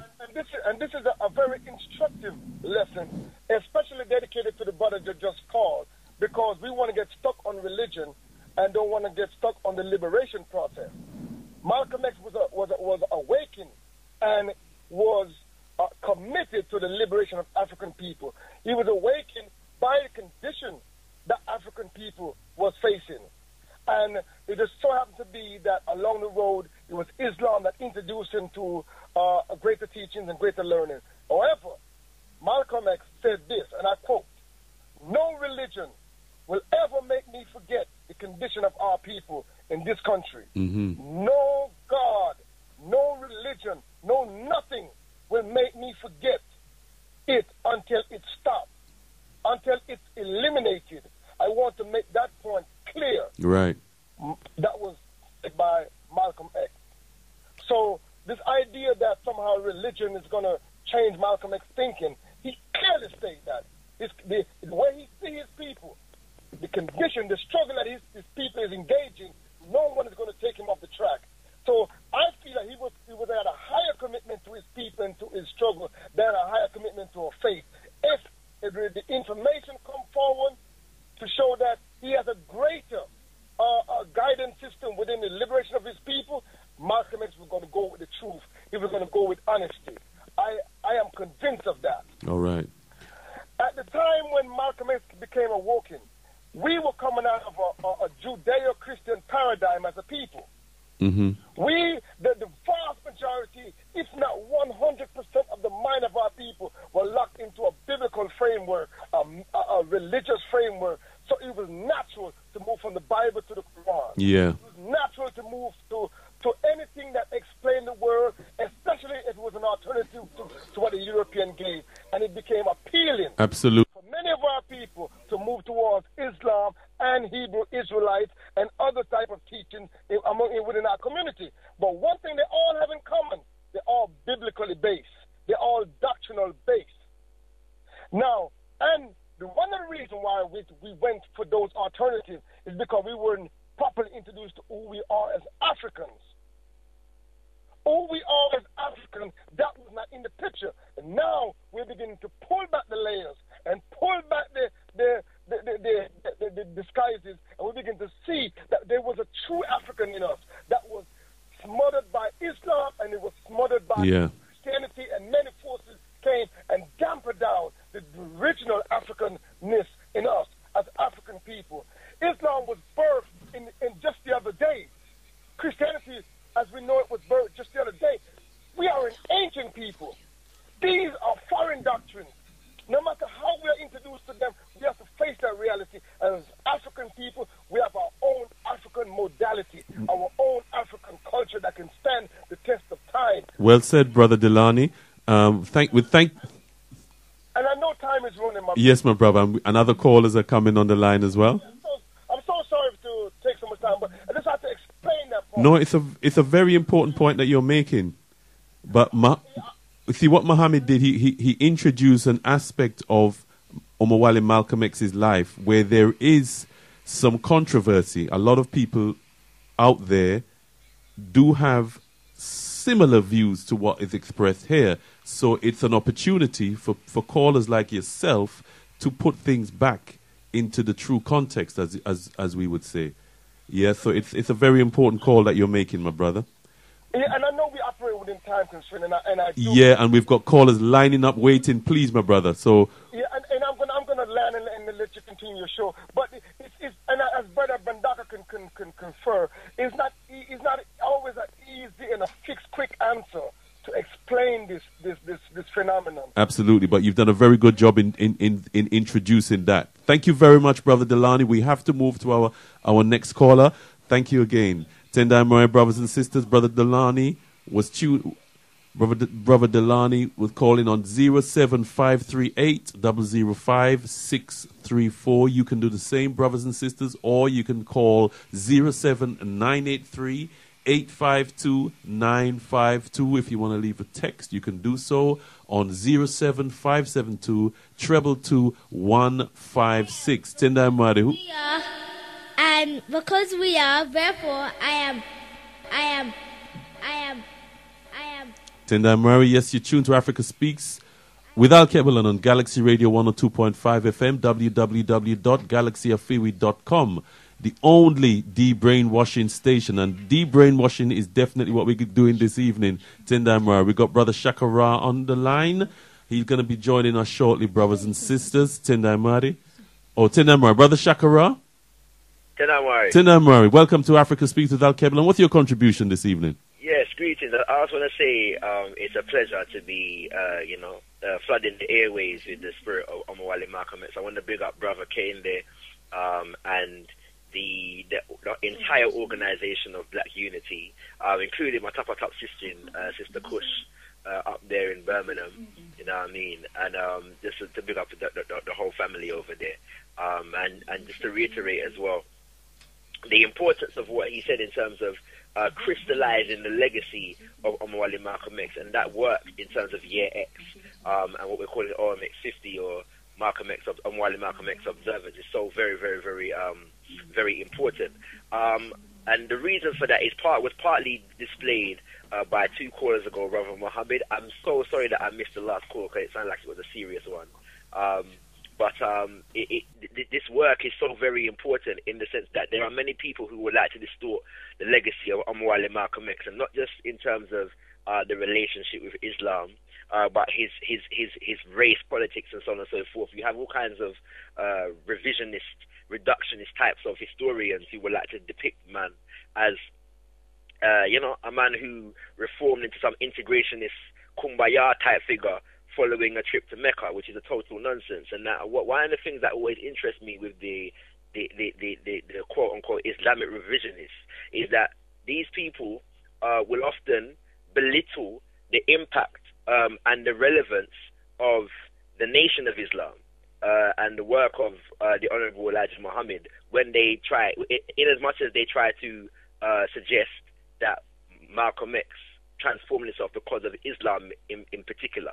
And we have to really, really make it clear that it was what the Nation of Islam under the leadership of the Honorable Elijah Muhammad brought to African people in the name of Islam, which was a spirituality that spoke to our direct circumstance. So, for example, what the teachings of the Nation of Islam encouraged the African to see divinity and godhood and goddesshood in him and herself. Yeah, and so many of our brothers and sisters who are within the orthodox practice of Islam have great issues with that, and so they try to. It's very hypocritical when they would dismiss the impact, the psychological impact of the teachings of the Nation of Islam in terms of us as black people, as not Muslim, but then try to claim Omowale Malcolm X and put the transformation of his life down to purely Islamic teachings. Very, very hypocritical,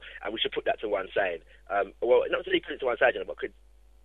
Yes, sir. That I would want to suggest as well is that what's equally hypocritical is that most of the Muslim world at the time did not regard the Nation of Islam to be authentically Muslim.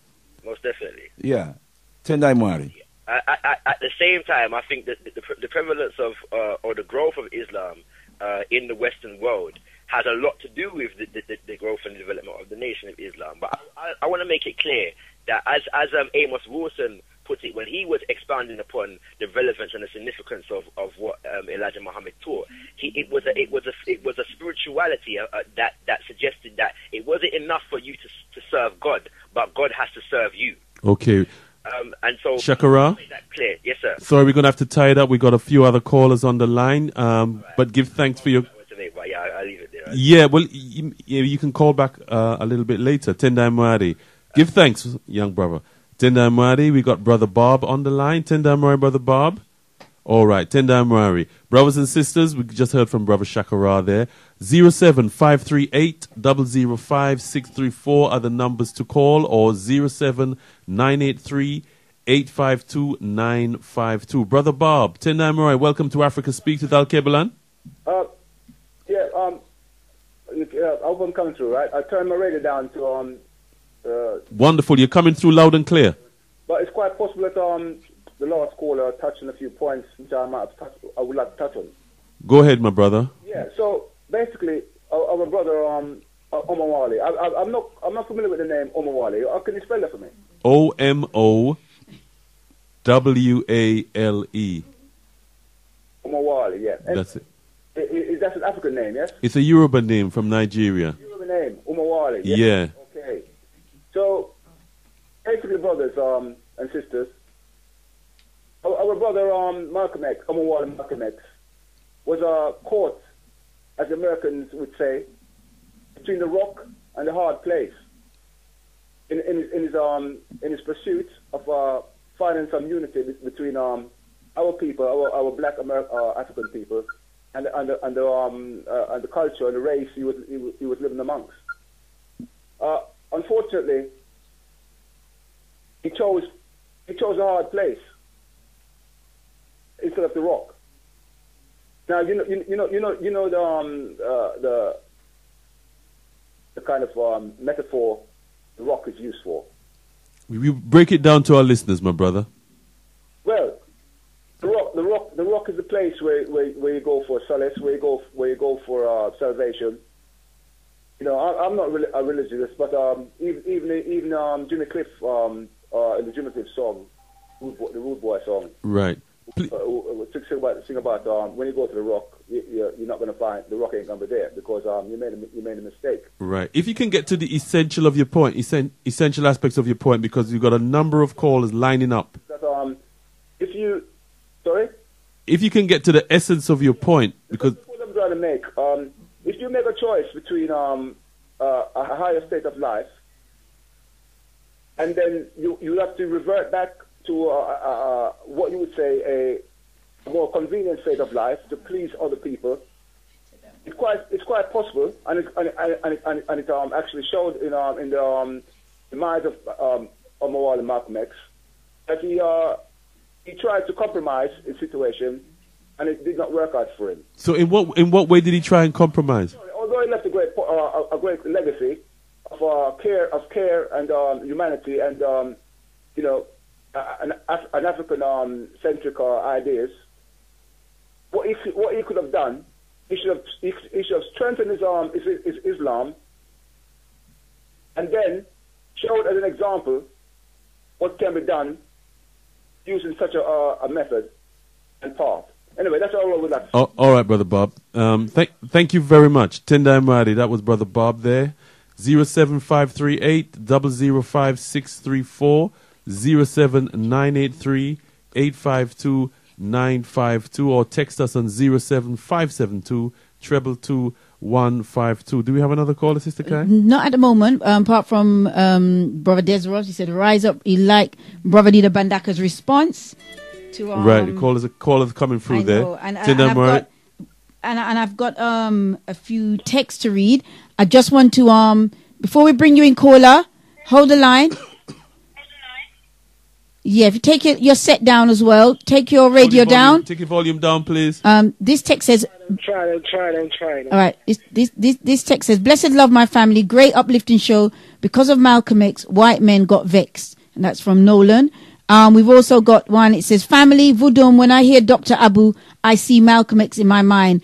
Bev in Harrow, good show. Vudum. And we says, Tenda Amore, could you tell me if you may know of a good place in London where Malcolm X recordings of speeches could be obtained? Thanks. And that's from Brother Paul. And we have Desiree says, set aside the image of gods of the oppressors. Bookman Doty, the words of Bookman Doty.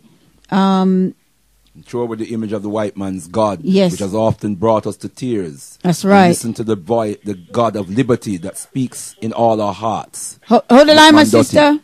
And brother, you can still read out the text when I finish.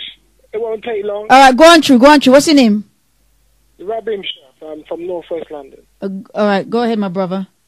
Greetings. Vudum to Galaxy and all the Vudum. Vudum. Very, very enlightening show from the brothers there. Because for me, it's like... And sister. And sister. So go on through. Yeah, sorry. The way That's all right, my brother. Go ahead. It's been presented that there's a bit more to Malcolm X, more than just being a Muslim. A lot of brothers convert to Islam based on his religion, and there's a bit more, and it's really enlightening tonight listening to this show. So all I can say is thank you for the broader aspects of another great man. Okay, my brother, if you want to hear a little bit more, you can attend our Omowale Malcolm X observance on the 22nd of February, and it's at the Triangle Centre in... St. Anne's Road, Tottenham, N15. Yeah? Got that. No Bless. problem. You got that. All right, we look forward to... What's your name again, my brother? Rabim Shah. Say that one more time for me. Rabim Shah. Rabim Shah. I'm going to be looking for you, brother Rabim Shah. Especially with a name like that, sir. We met before, but yeah, wait until then again. All right, well then we're going to have a link again. Tendai Mori. Blessed love, my brother. Tendai Mori. Odabo. Odaro. Okay, we have All right. I must say, brothers and sisters, we did also have Brother Ade who called in to inform us that we were not pronouncing Omowale Malcolm X's name correctly. Yeah. Omowale. But I did tell him he had to phone and say it because I'm not, I've been battling with it. I like to practice with the Nigerian you know, tongue, but... Sister Kai, sorry, go ahead. Sorry. Is this Ade now? Okay, go ahead, Ade. Come and pronounce it for everybody to hear. You're on 102.5 FM, galaxyafuwi.com. You okay, everybody there? You okay, Brother Bandaka? Tendai Mwari, richly blessed, giving thanks and praises, my beloved brother. Yeah, it's actually Omowale. Yeah. In Yoruba, that's Omo. Omo is a son. Yeah? It is a son, yeah. Just arrived. I thought it was child. Wasn't it? Is it child? A son, child, yeah. Okay. All right. Go ahead, Robert Ade. Yeah. Yeah. Well, I mean, basically, the Muslim guy that found Muhammad, I entirely disagree with him because, I mean, it's reflecting the man, you know, by the way he gave himself an African name, not necessarily an Islamic name, which means, it's correct.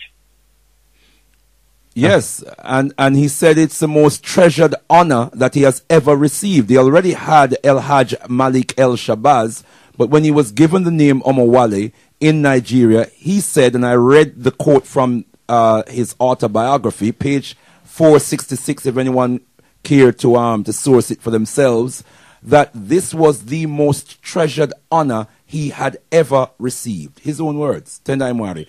Well, exactly. It's like what Stokely Carmichael before he became Kwame Ture. He was given the name in Ghana, wasn't he, amongst the Ashanti people.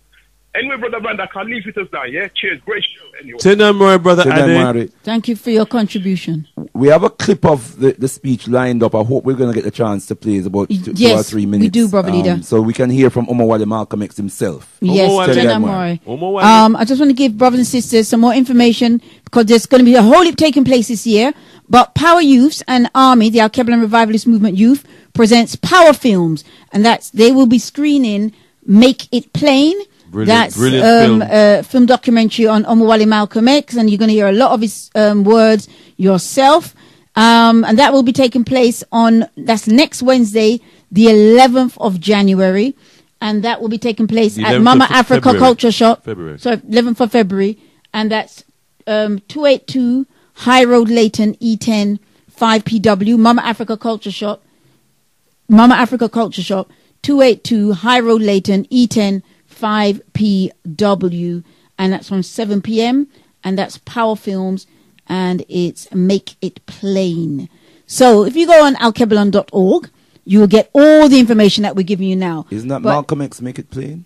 Well, Malcolm yes, X Make Malcolm It X Plain. Make It Plain. Name of the that's the full title. Okay, that's the full title. Right. Tendai Mwari, brothers and sisters, Malcolm X. Are there lessons we can learn? That is the subject matter, brothers and sisters, and you can.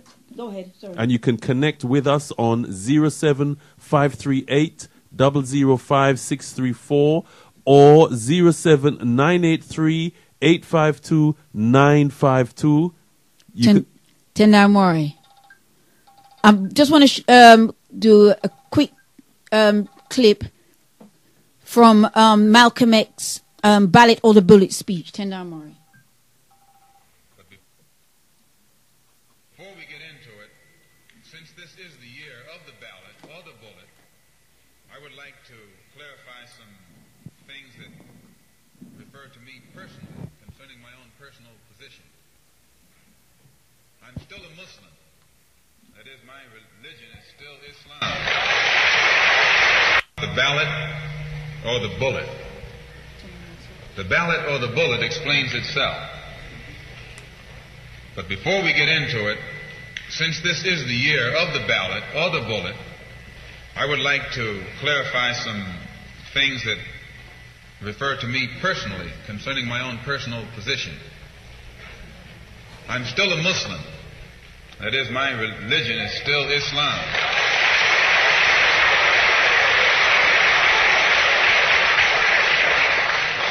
My religion is still Islam. I still credit Mr. Muhammad for what I know and what I am. He's the one who opened my eyes. And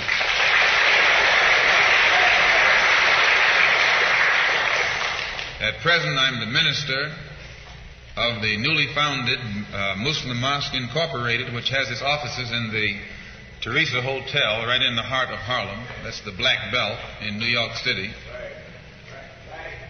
And when we realize that Adam Clayton Powell is a Christian minister, he has the Abyssinia Baptist Church, but at the same time he's more famous for his political struggling. And Dr. King is a Christian minister from Atlanta, Georgia, or in Atlanta, Georgia, but he's become more famous for being involved in the civil rights struggle. There's another in New York, Reverend Galamison.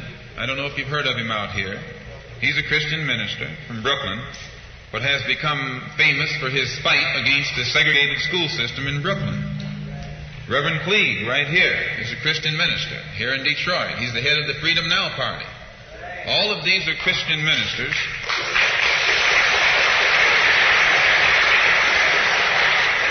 All of these are Christian ministers, but they don't come to us as Christian ministers. They come to us as fighters in some other category. I'm a Muslim minister. The same as they are Christian ministers, I'm a Muslim minister. And I don't believe in fighting today in any one front, but on all fronts.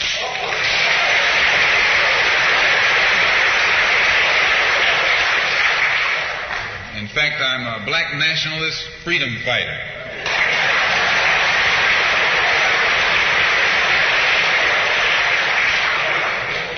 Islam is my religion, but I believe my religion is my personal business.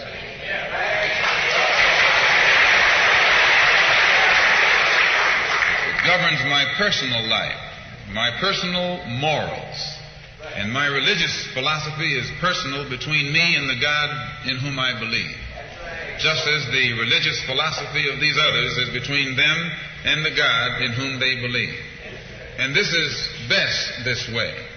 Were we to come out here discussing religion, we'd have too many differences from the outstart, and we could never get together. So today, though Islam is my religious philosophy, my political, economic, and social philosophy is black nationalism. You and I...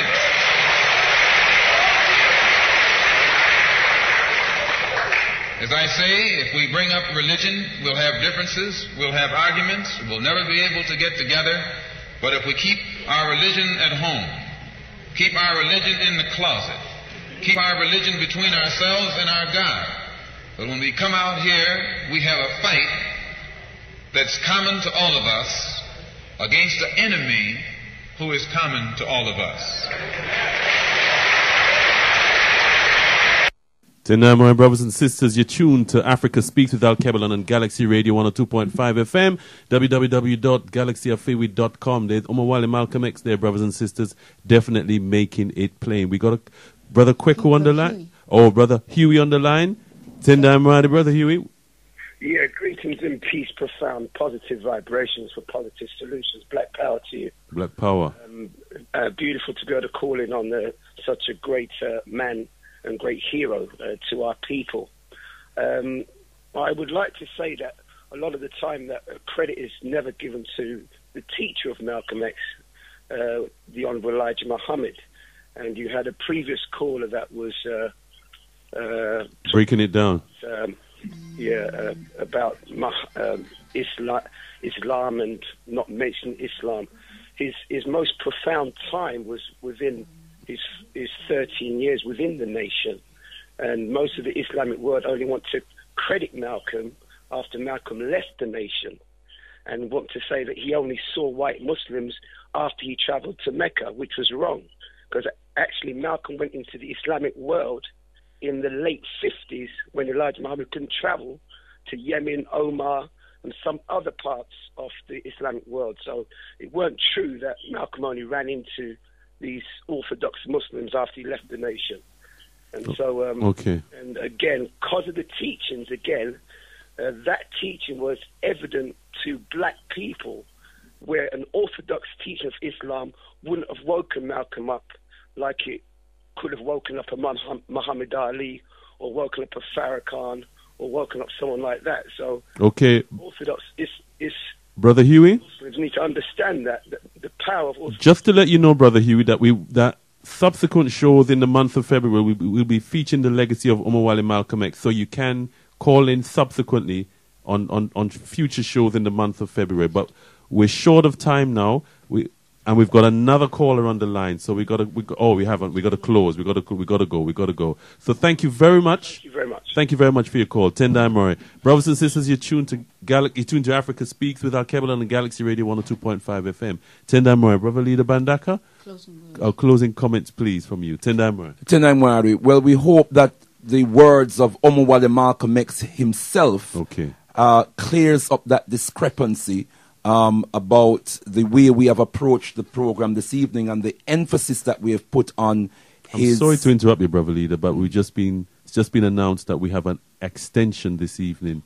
We have a half an hour extension to the program. So, dear listeners, we've been rushing you and cutting and carving you, but we're blessed to have another half an hour extension. So if you do forgive us for cutting, carving, and practically strangling you, you can call in on 07538 005 We thank the management of Galaxy Radio 102.5 FM, or 07983 852 952. You can text us on 07572 222 brothers and sisters. Tendai Amore, Sister Kai. No, I was going to say a few callers did call in just at the end here, and I told them that call in next week. But you roughed them up, Sister Kai. Yeah, I did. But there's opportunity to call in now. Right, they're calling. Waste no time, brothers and sisters. But we're going to be dealing with Omowale Malcolm X throughout the month, brothers and sisters. So there'll be plenty of opportunity, and we certainly love to hear the voice of the people.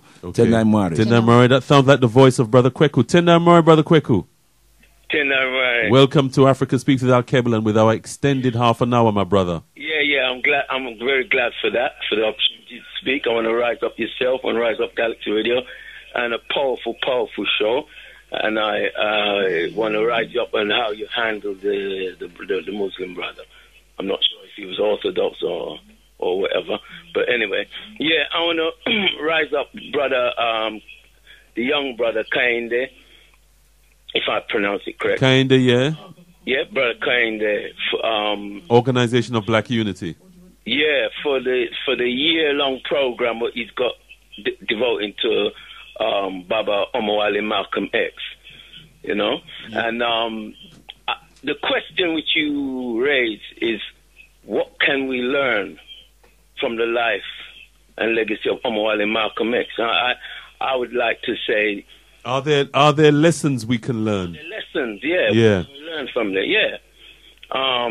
It's how he reached the lowest point of his life where he was in prison. Remember, his family was destroyed.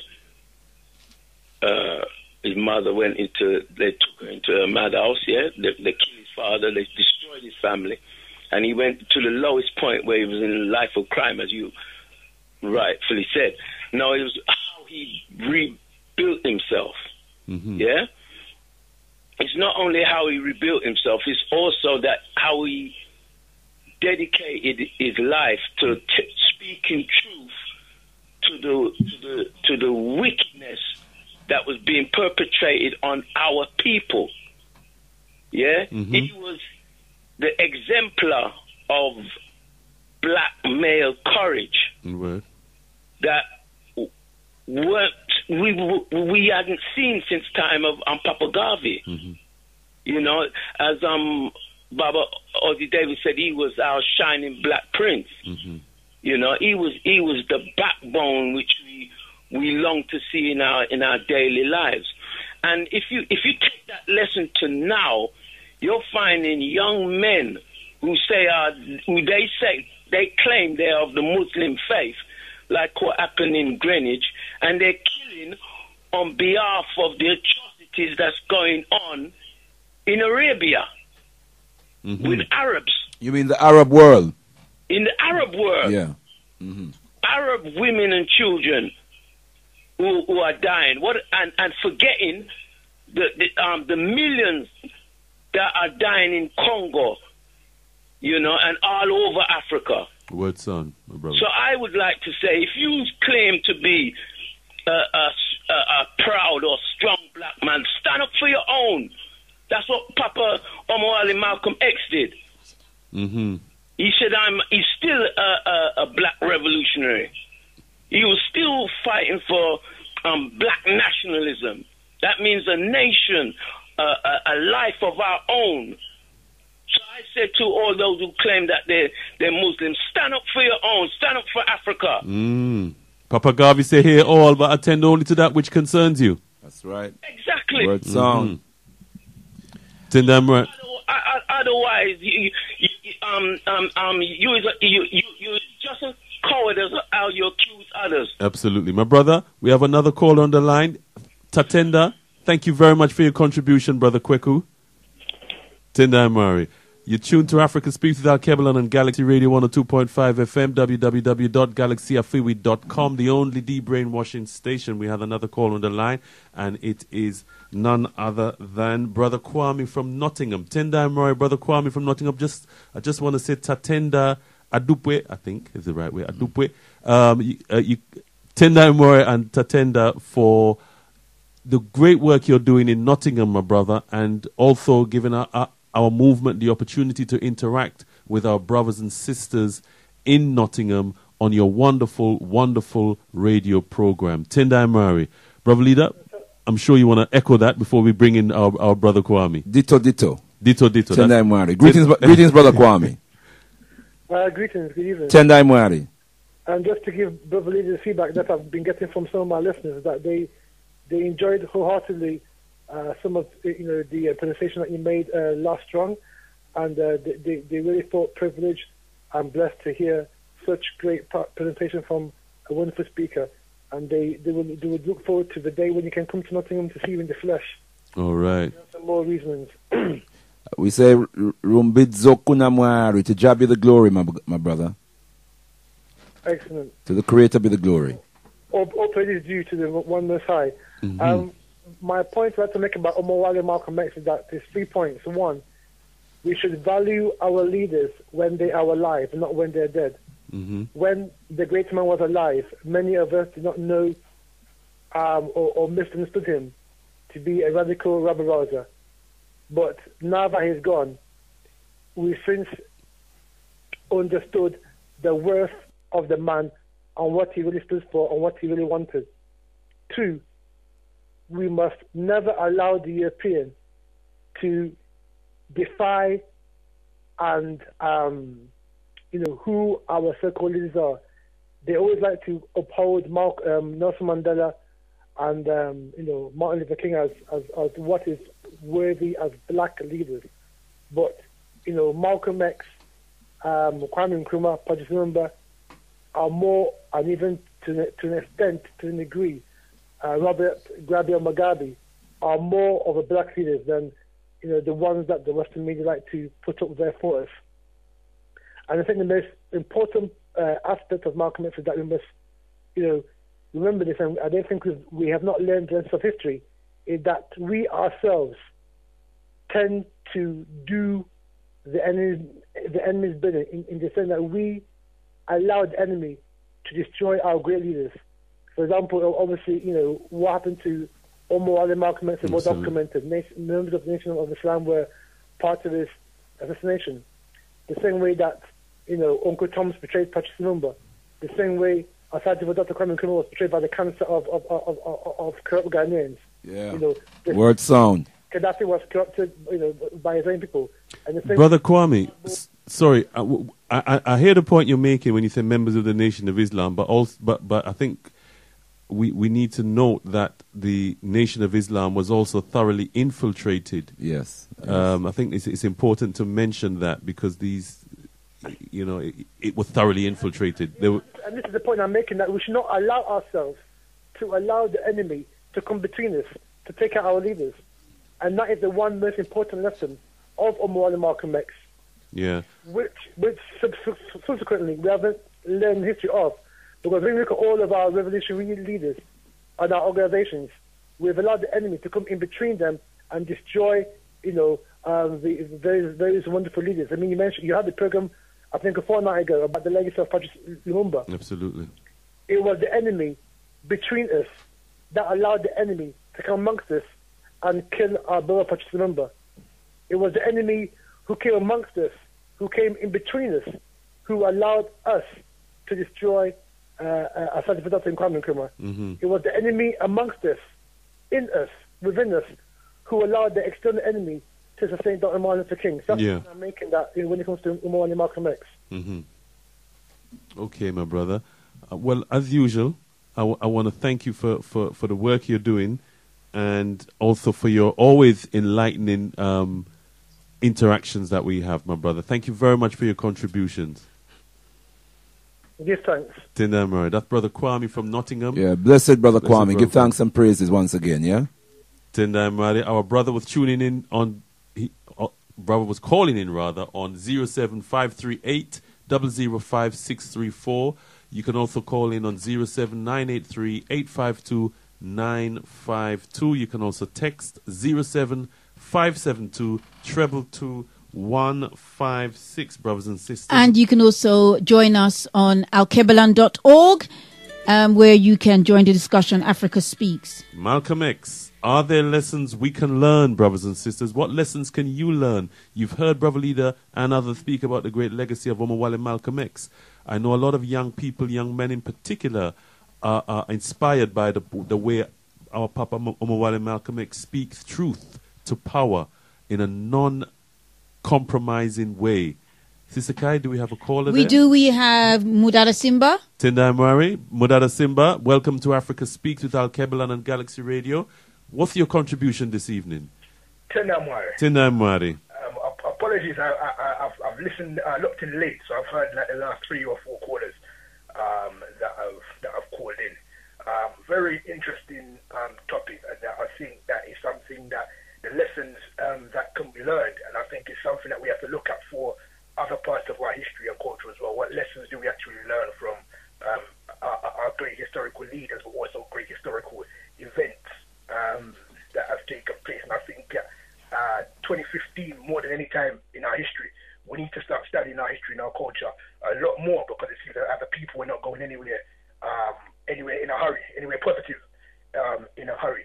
I like to say, I think one of the main things we can learn about the history of, or the legacy of Papa Omowale Malcolm X, and also coupling that with the legacy of Papa Mosiah Garvey, is that one of the main focuses of galvanizing the people was raising the, what's the word I'm looking for? Raising the levels of manhood and womanhood. That was the foundation of it all. That's actually how they got people to gravitate towards them. The young people saw their elders walking around looking polished, looking like something to aspire to, looking like people of greatness. So raising the levels of what it means to be a black man and what it means to be a black woman, that was integral in the legacies of the two prophets to forward the legacy of our people. Because unless we make the young people proud of who we are. Unless the young people are proud of their elders, they're not going to follow their elders. You know, they're proud of, you know, the certain hip hop artists out there, certain dancehall artists that are preaching a counterproductive message to our people. But many a time we see our elders and the young people are not proud of what they see from our elders. So the young people don't gravitate towards that. I'm lucky that I grew up in a movement where I could be proud of the elders around me. And even when I slipped up and when I, you know, went astray, I had that model of wellness, that model of greatness to go back to, because the way many of my peers are, my elders aren't like that. So I really and truly, there's no excuse for me to go down that road. And I think that we have to take responsibility. Me being a father now, my responsibility is now to my child and also other African children who I see around her age. I'm now a father to many African children around, not biologically but spiritually. When I see children, and I have to take responsibility for those children the same way I take responsibility for mine. Because at the end of the day, that child sitting next to the African child sitting next to my daughter could either be a benefit to her life or a destruction to her life. Absolutely. And unless we look at it like that and take ownership of our people in that way, then we're always going to be in the state that we are. Another lesson that needs to be learned, I think, that us as African people have made an art of following European concepts, and European concepts of history dictates that you take from history what benefits your immediate program and you run with that and disregard everything else. And I think that even today in this show, some people have phoned up and have taken the European concept of history and run with that. You played a clip from Omowale Malcolm X, Papa Omowale Malcolm X, where he stated that Islam was his personal business. He stated other Christian leaders who were doing some great work, including Martin Luther King, who people like to play off against Papa Omowale Malcolm X. He stated their names and stated the great work that they was doing. Okay. And stated that at the end of the day, we have a common goal and a common purpose, which is the liberation of our people. And I think that's what we need to run with. Rather than trying to pick and choose things that suit our own personal agenda, let's look at what the man stood for and what the man said. Lastly, and I know a lot has been said about the Nation of Islam, who do a lot of great work in our community. But one thing I always question when I speak to brothers from the Nation of Islam and Muslim brothers in general, when you speak of Omowale Malcolm X, they're quick to jump and own the legacy of Omowale Malcolm X and then dictate to others the legacy of Malcolm X simply because he was a Muslim. And I always ask, what do you do to commemorate Omowale Malcolm X? All the great work that you say that he's done for Muslims and for Islam, what are you doing to commemorate that great work? As far as I'm concerned, Malcolm X should be held up in high esteem in every quarter of the African liberation. Okay. No matter what your religious or political leanings are, right? Malcolm X is one person, including also Papa Garvey, that regardless of where he was coming from, regardless of what your political or religious view was, they understood that there was a common objective. Okay, Mudada Simba. Of our people. So, all right. I just want to make those. Yeah, give thanks, my brother. Very, very touching contribution there. Tendai Mari. Malcolm X, brothers and sisters, are there lessons we can learn? We are tuned to Africa Speak to the Alkebu-Lan and Galaxy Radio 102.5 FM, www.galaxyafever.com. Tendai Mari. Brother Leader Bandaka is our resident guest. Okay, we have a caller. Tendai Mari, Sister Karen. No, we don't have a call at the moment. Just to remind sisters and brothers, we can go on alkebulan.org and press the events tag. You will get information of all the different events that Alkebu-Lan will be hosting throughout this month of February in honor of Omowale Malcolm X. That's events on the 22nd and the 11th. That's a film show for our young people in particular. By Power Films, the young people are putting that on. And on the 22nd is the observance, and on the 27th it is OMX Storm, the spoken word event. Tinamore. Brother Leader Bandaka, you've been hearing some contributions, particularly from some young people out there, inspired by the legacy of Omowale Malcolm X, and both of them in different ways speaking about his discipline, a disciplined individual, and his power of transformation. Tinamore. Well, Tenamwari, I did indicate earlier on that there's so much. I mean, you know, to the legacy of Omowale Malcolm X. So many lessons to extrapolate from that outstanding contribution that he has made. You know, the tremendous character that he was. And you alluded just now to how disciplined he was. Anyone who knew him always admired his level of discipline. And I want to say something in relation to his relationship to the Nation of Islam. It is true that he joined the Nation of Islam, and it is true that the Honorable Elijah Muhammad had a profound effect on the life and the thinking of Omowale Malcolm X. That in that sense, he was his first teacher post his imprisonment. But I want to re-emphasize that he was born in a Garveyite family. That's right.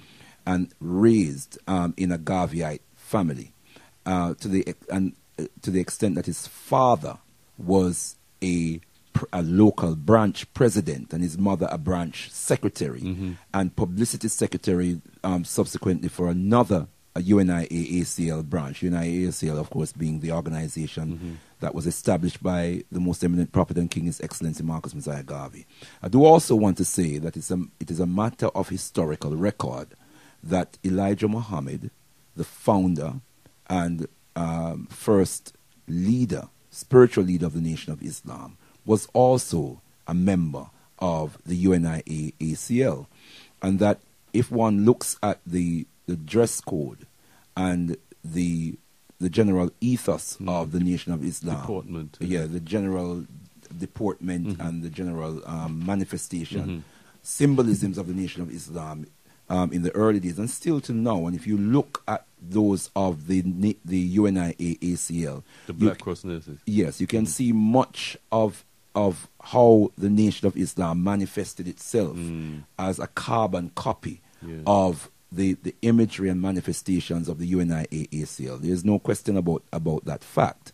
Indeed, it is to their credit that they also embraced the nationalist Pan-African thinking and teachings of the UNIA-ACL. Of course, the UNIA-ACL had people of all religions, and so there was, in that context, a Muslim element or Islamized element within the UNIA-ACL, because the Ahmadiyya movement, which is a strain of Islam that was imported from India into the United States of America and was proselytizing itself, captured the thinking of, and the impression of many Africans, some of who were already members of the UNIA-ACL. And it is that strain of Islam that through Farad Muhammad was also connected to with Elijah Muhammad. You need to clarify who Farad Muhammad is for our listeners. Well, he is the person who Elijah Muhammad credited for bringing him to Islam. Yeah, but he was also a member of the Ahmadiyya movement. Right. Yeah, and so, but the essential point that I'm making there is that the dynamism of the Nation of Islam and its appeal to the African community, to the masses of African people, was really the black nationalist message that it came with. That was the number one dynamic of the Nation of Islam that connected with our people. But I also want to emphasize that when Papa Omowale Malcolm X joined the Nation of Islam in 1952, in fact, he was communicating with Elijah Muhammad from about 1950 when he was in prison. His transformation came when he was in prison, when his brothers and sisters would visit him and minister to him and then encourage him to join this organization which they had joined, which they introduced to him as very much like the organization of Mr. Marcus Garvey. That was the significance of the Nation of Islam to them, and that's what inspired them to join the Nation of Islam. The extent to which it replicated the principles, the values, the essence, the ethos of the UNIA-ACL. But when Omowale Malcolm X joined the organization, it really wasn't well known at that time, whether nationally or internationally. In fact, hardly in most localities the Nation of Islam was not known. I know you've also got some stats there as well. Yeah. I think Malcolm X, the man in his times, is it some Yeah, stats there's information in terms of when Omowale Malcolm X joined the joined organized. Yeah. But there was about 400 or 500 members at the most. Most sources estimate there were about 400 or 500 members of the Nation of Islam. What Omowale Malcolm X did over the next 11 years, between 1952 and 1963, was to transform the Nation of Islam, which was in existence from the early 1930s, to transform the Nation of Islam from a small marginal organization or operation to a mass movement of national and international proportions. It is important to understand that, and that, there was something special about Omowale Malcolm X. Mwari Nyakusika, God the Creator, had put something very special in the character, in the personality of Omowale Malcolm X. Can I just also interject here, Brother Leader? Because my understanding of our historians, they also said that Papa Earl Little also took Omowale Malcolm X to some UNIA meetings with him. Absolutely. So absolutely. As a small child, I mean, he and his brothers and sisters, but mainly him. Because his father, had a premonition that he was going to be a special human being, a special child who was going to be a leader of his people. Very much like Papa Garvey's father and mother had a premonition that he was going to be an extraordinary child, an extraordinary person who would lead his people. The same applied to Omowale Malcolm X. He was his father's seventh child. And his father, being aware of the significance of the number seven in many African traditions, felt that this child was going to have extraordinary gifts. That's right. Would have the gift of prophecy, would have the gift of leadership for his people. And so he gave special attention and special treatment to Omowale Malcolm X as a child. Of course, he was just Malcolm then. The Omowale part didn't kick in yet. And there's a book, The Seventh Child, as well, just to sort of... His nephew has written a book called Seventh Child, and where his nephew... speaks to that. Yes. Rodnell Collins. Rodnell Collins, the son of his eldest sister, Sister Ella Collins, who was the person who supported him so much, financially and in terms of resources that enabled him to do most of his travels with That's right. And this predates Islam, doesn't it, Brother Leader? This predates Islam in terms of Omowale Malcolm X introduction. No, because there was to African consciousness, yes, the black consciousness, the African consciousness. For his father was a Garveyite. His father was killed by the Ku Klux Klan. 4 of his 6 uncles were also murdered by white supremacists because they were followers of the Most Eminent Prophet and King, His Excellency Marcus Mosiah Garvey. We can go back to his great-great-grandfather, Adja, who is of royal African stock from the Bambara people of Gambia, who was known to be a rebellious so-called slave. He was an enslaved African who continued to rebel, refused to accept the system of slavery and continued to rebel until he went missing one day. Nobody knew where he ended up. His son, who was known as Tony, married a woman called named Claire. That is Papa Omowale Malcolm X's great-grandfather. Had 22 children. This man was a builder, of extraordinary abilities.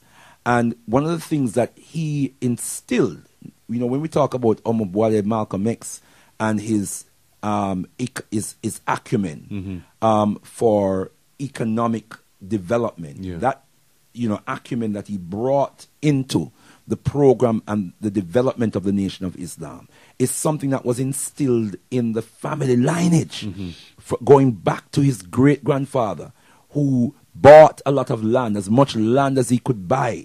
And property. And built property with his hands, and instilled in his 22 children, the value of ownership of land and ownership of property that remained in the family. Wealth.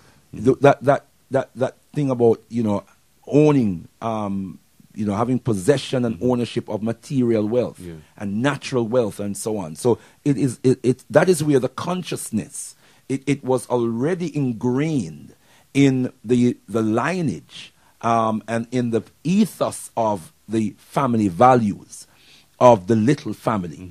And all of that was part and parcel of Omowale Malcolm X's consciousness. That's it. So when he went to prison, what happened to him in prison was not just a transformation, it was a restoration of something that had already been instilled in him from childhood that was totally independent of Islam. There was no Islamic movement in America to talk about during that time of African life in the United States of America. Impact on African people. It was in the early 1900s that the Ahmadiyya movement began to develop itself, embed and proliferate itself in certain parts of the United States, and began to capture the impression and the imagination of some African people. And as one of our callers was trying to intimate as well, that was like the new black religion.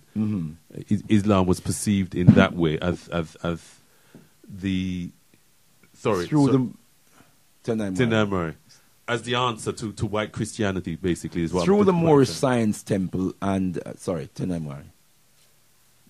This is rough and tough. This is the way we do it here on the mothership. Galaxy, your superstation. The only de-brainwashing station. Tinamara, brothers and sisters, you're tuned to Africa Speaks with Alkebu-Lan on Galaxy Radio 102.5 FM, www.galaxyafiwi.com. Galaxy is the only de-brainwashing station. And what we're talking about, brothers and sisters, and we will be for the next few weeks, is the legacy, the life and legacy of Omowale Malcolm X. Our subject matter this evening, Malcolm X, are there lessons we can learn? Tinamara. And like any great person, it's only natural that songs will be sung in honor of them in their lifetime, after their lifetime. Well, one of our great leaders, freedom fighters, Mama Maria Makeba, had one in honor of Omowale Malcolm X. Let's just hear a little touch of that. Song was written for us by my little girl, who's not so little anymore. She's named Bongi. She wrote the song about a great man. I say a great man because it was a black man who fought for liberation, for the liberation of black people. Ladies and gentlemen, Malcolm X.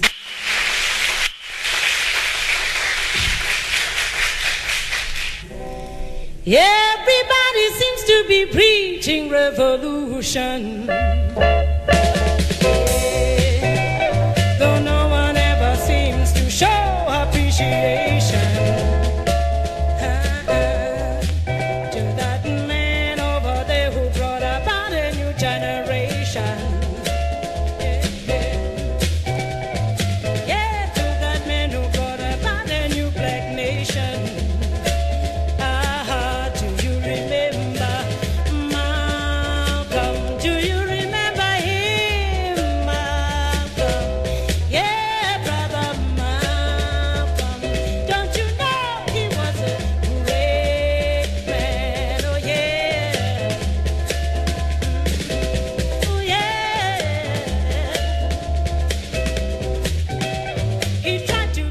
People away from oppression. From day to day, Malcolm live for liberation. Until that man with a gun took away his devotion. He left his wife and kids without protection. Do you remember? Do you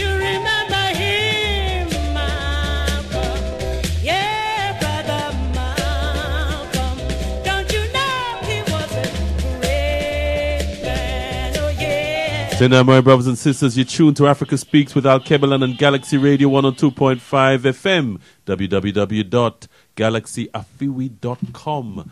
Tender Mwari, Brother Leader Bandaka. We're coming to the close now. I want to thank you very much for your contribution. I also want to thank Brother Kainde at the earlier part of the program. Brother Kainde from the Organization of Black Unity, for your work, and the inspiration that you're giving to our people in Birmingham on that massive project that you're involved in, my brother, in terms of getting that nursery built, and brothers and sisters can. The website is all the W's, www.black. I'll get that email address. I'll get that website address in a minute. Tenda Amradi. Okay, quick announcement. Right, INAP. International. The International African People's Parliament will be having its members' meeting. This will be taking place at the Queen Mother Moore School, Clapham Methodist Church, Nelson's Road, Southwest London, Southwest 4, 7JR. That's this Saturday from 3 p.m. to 7 p.m.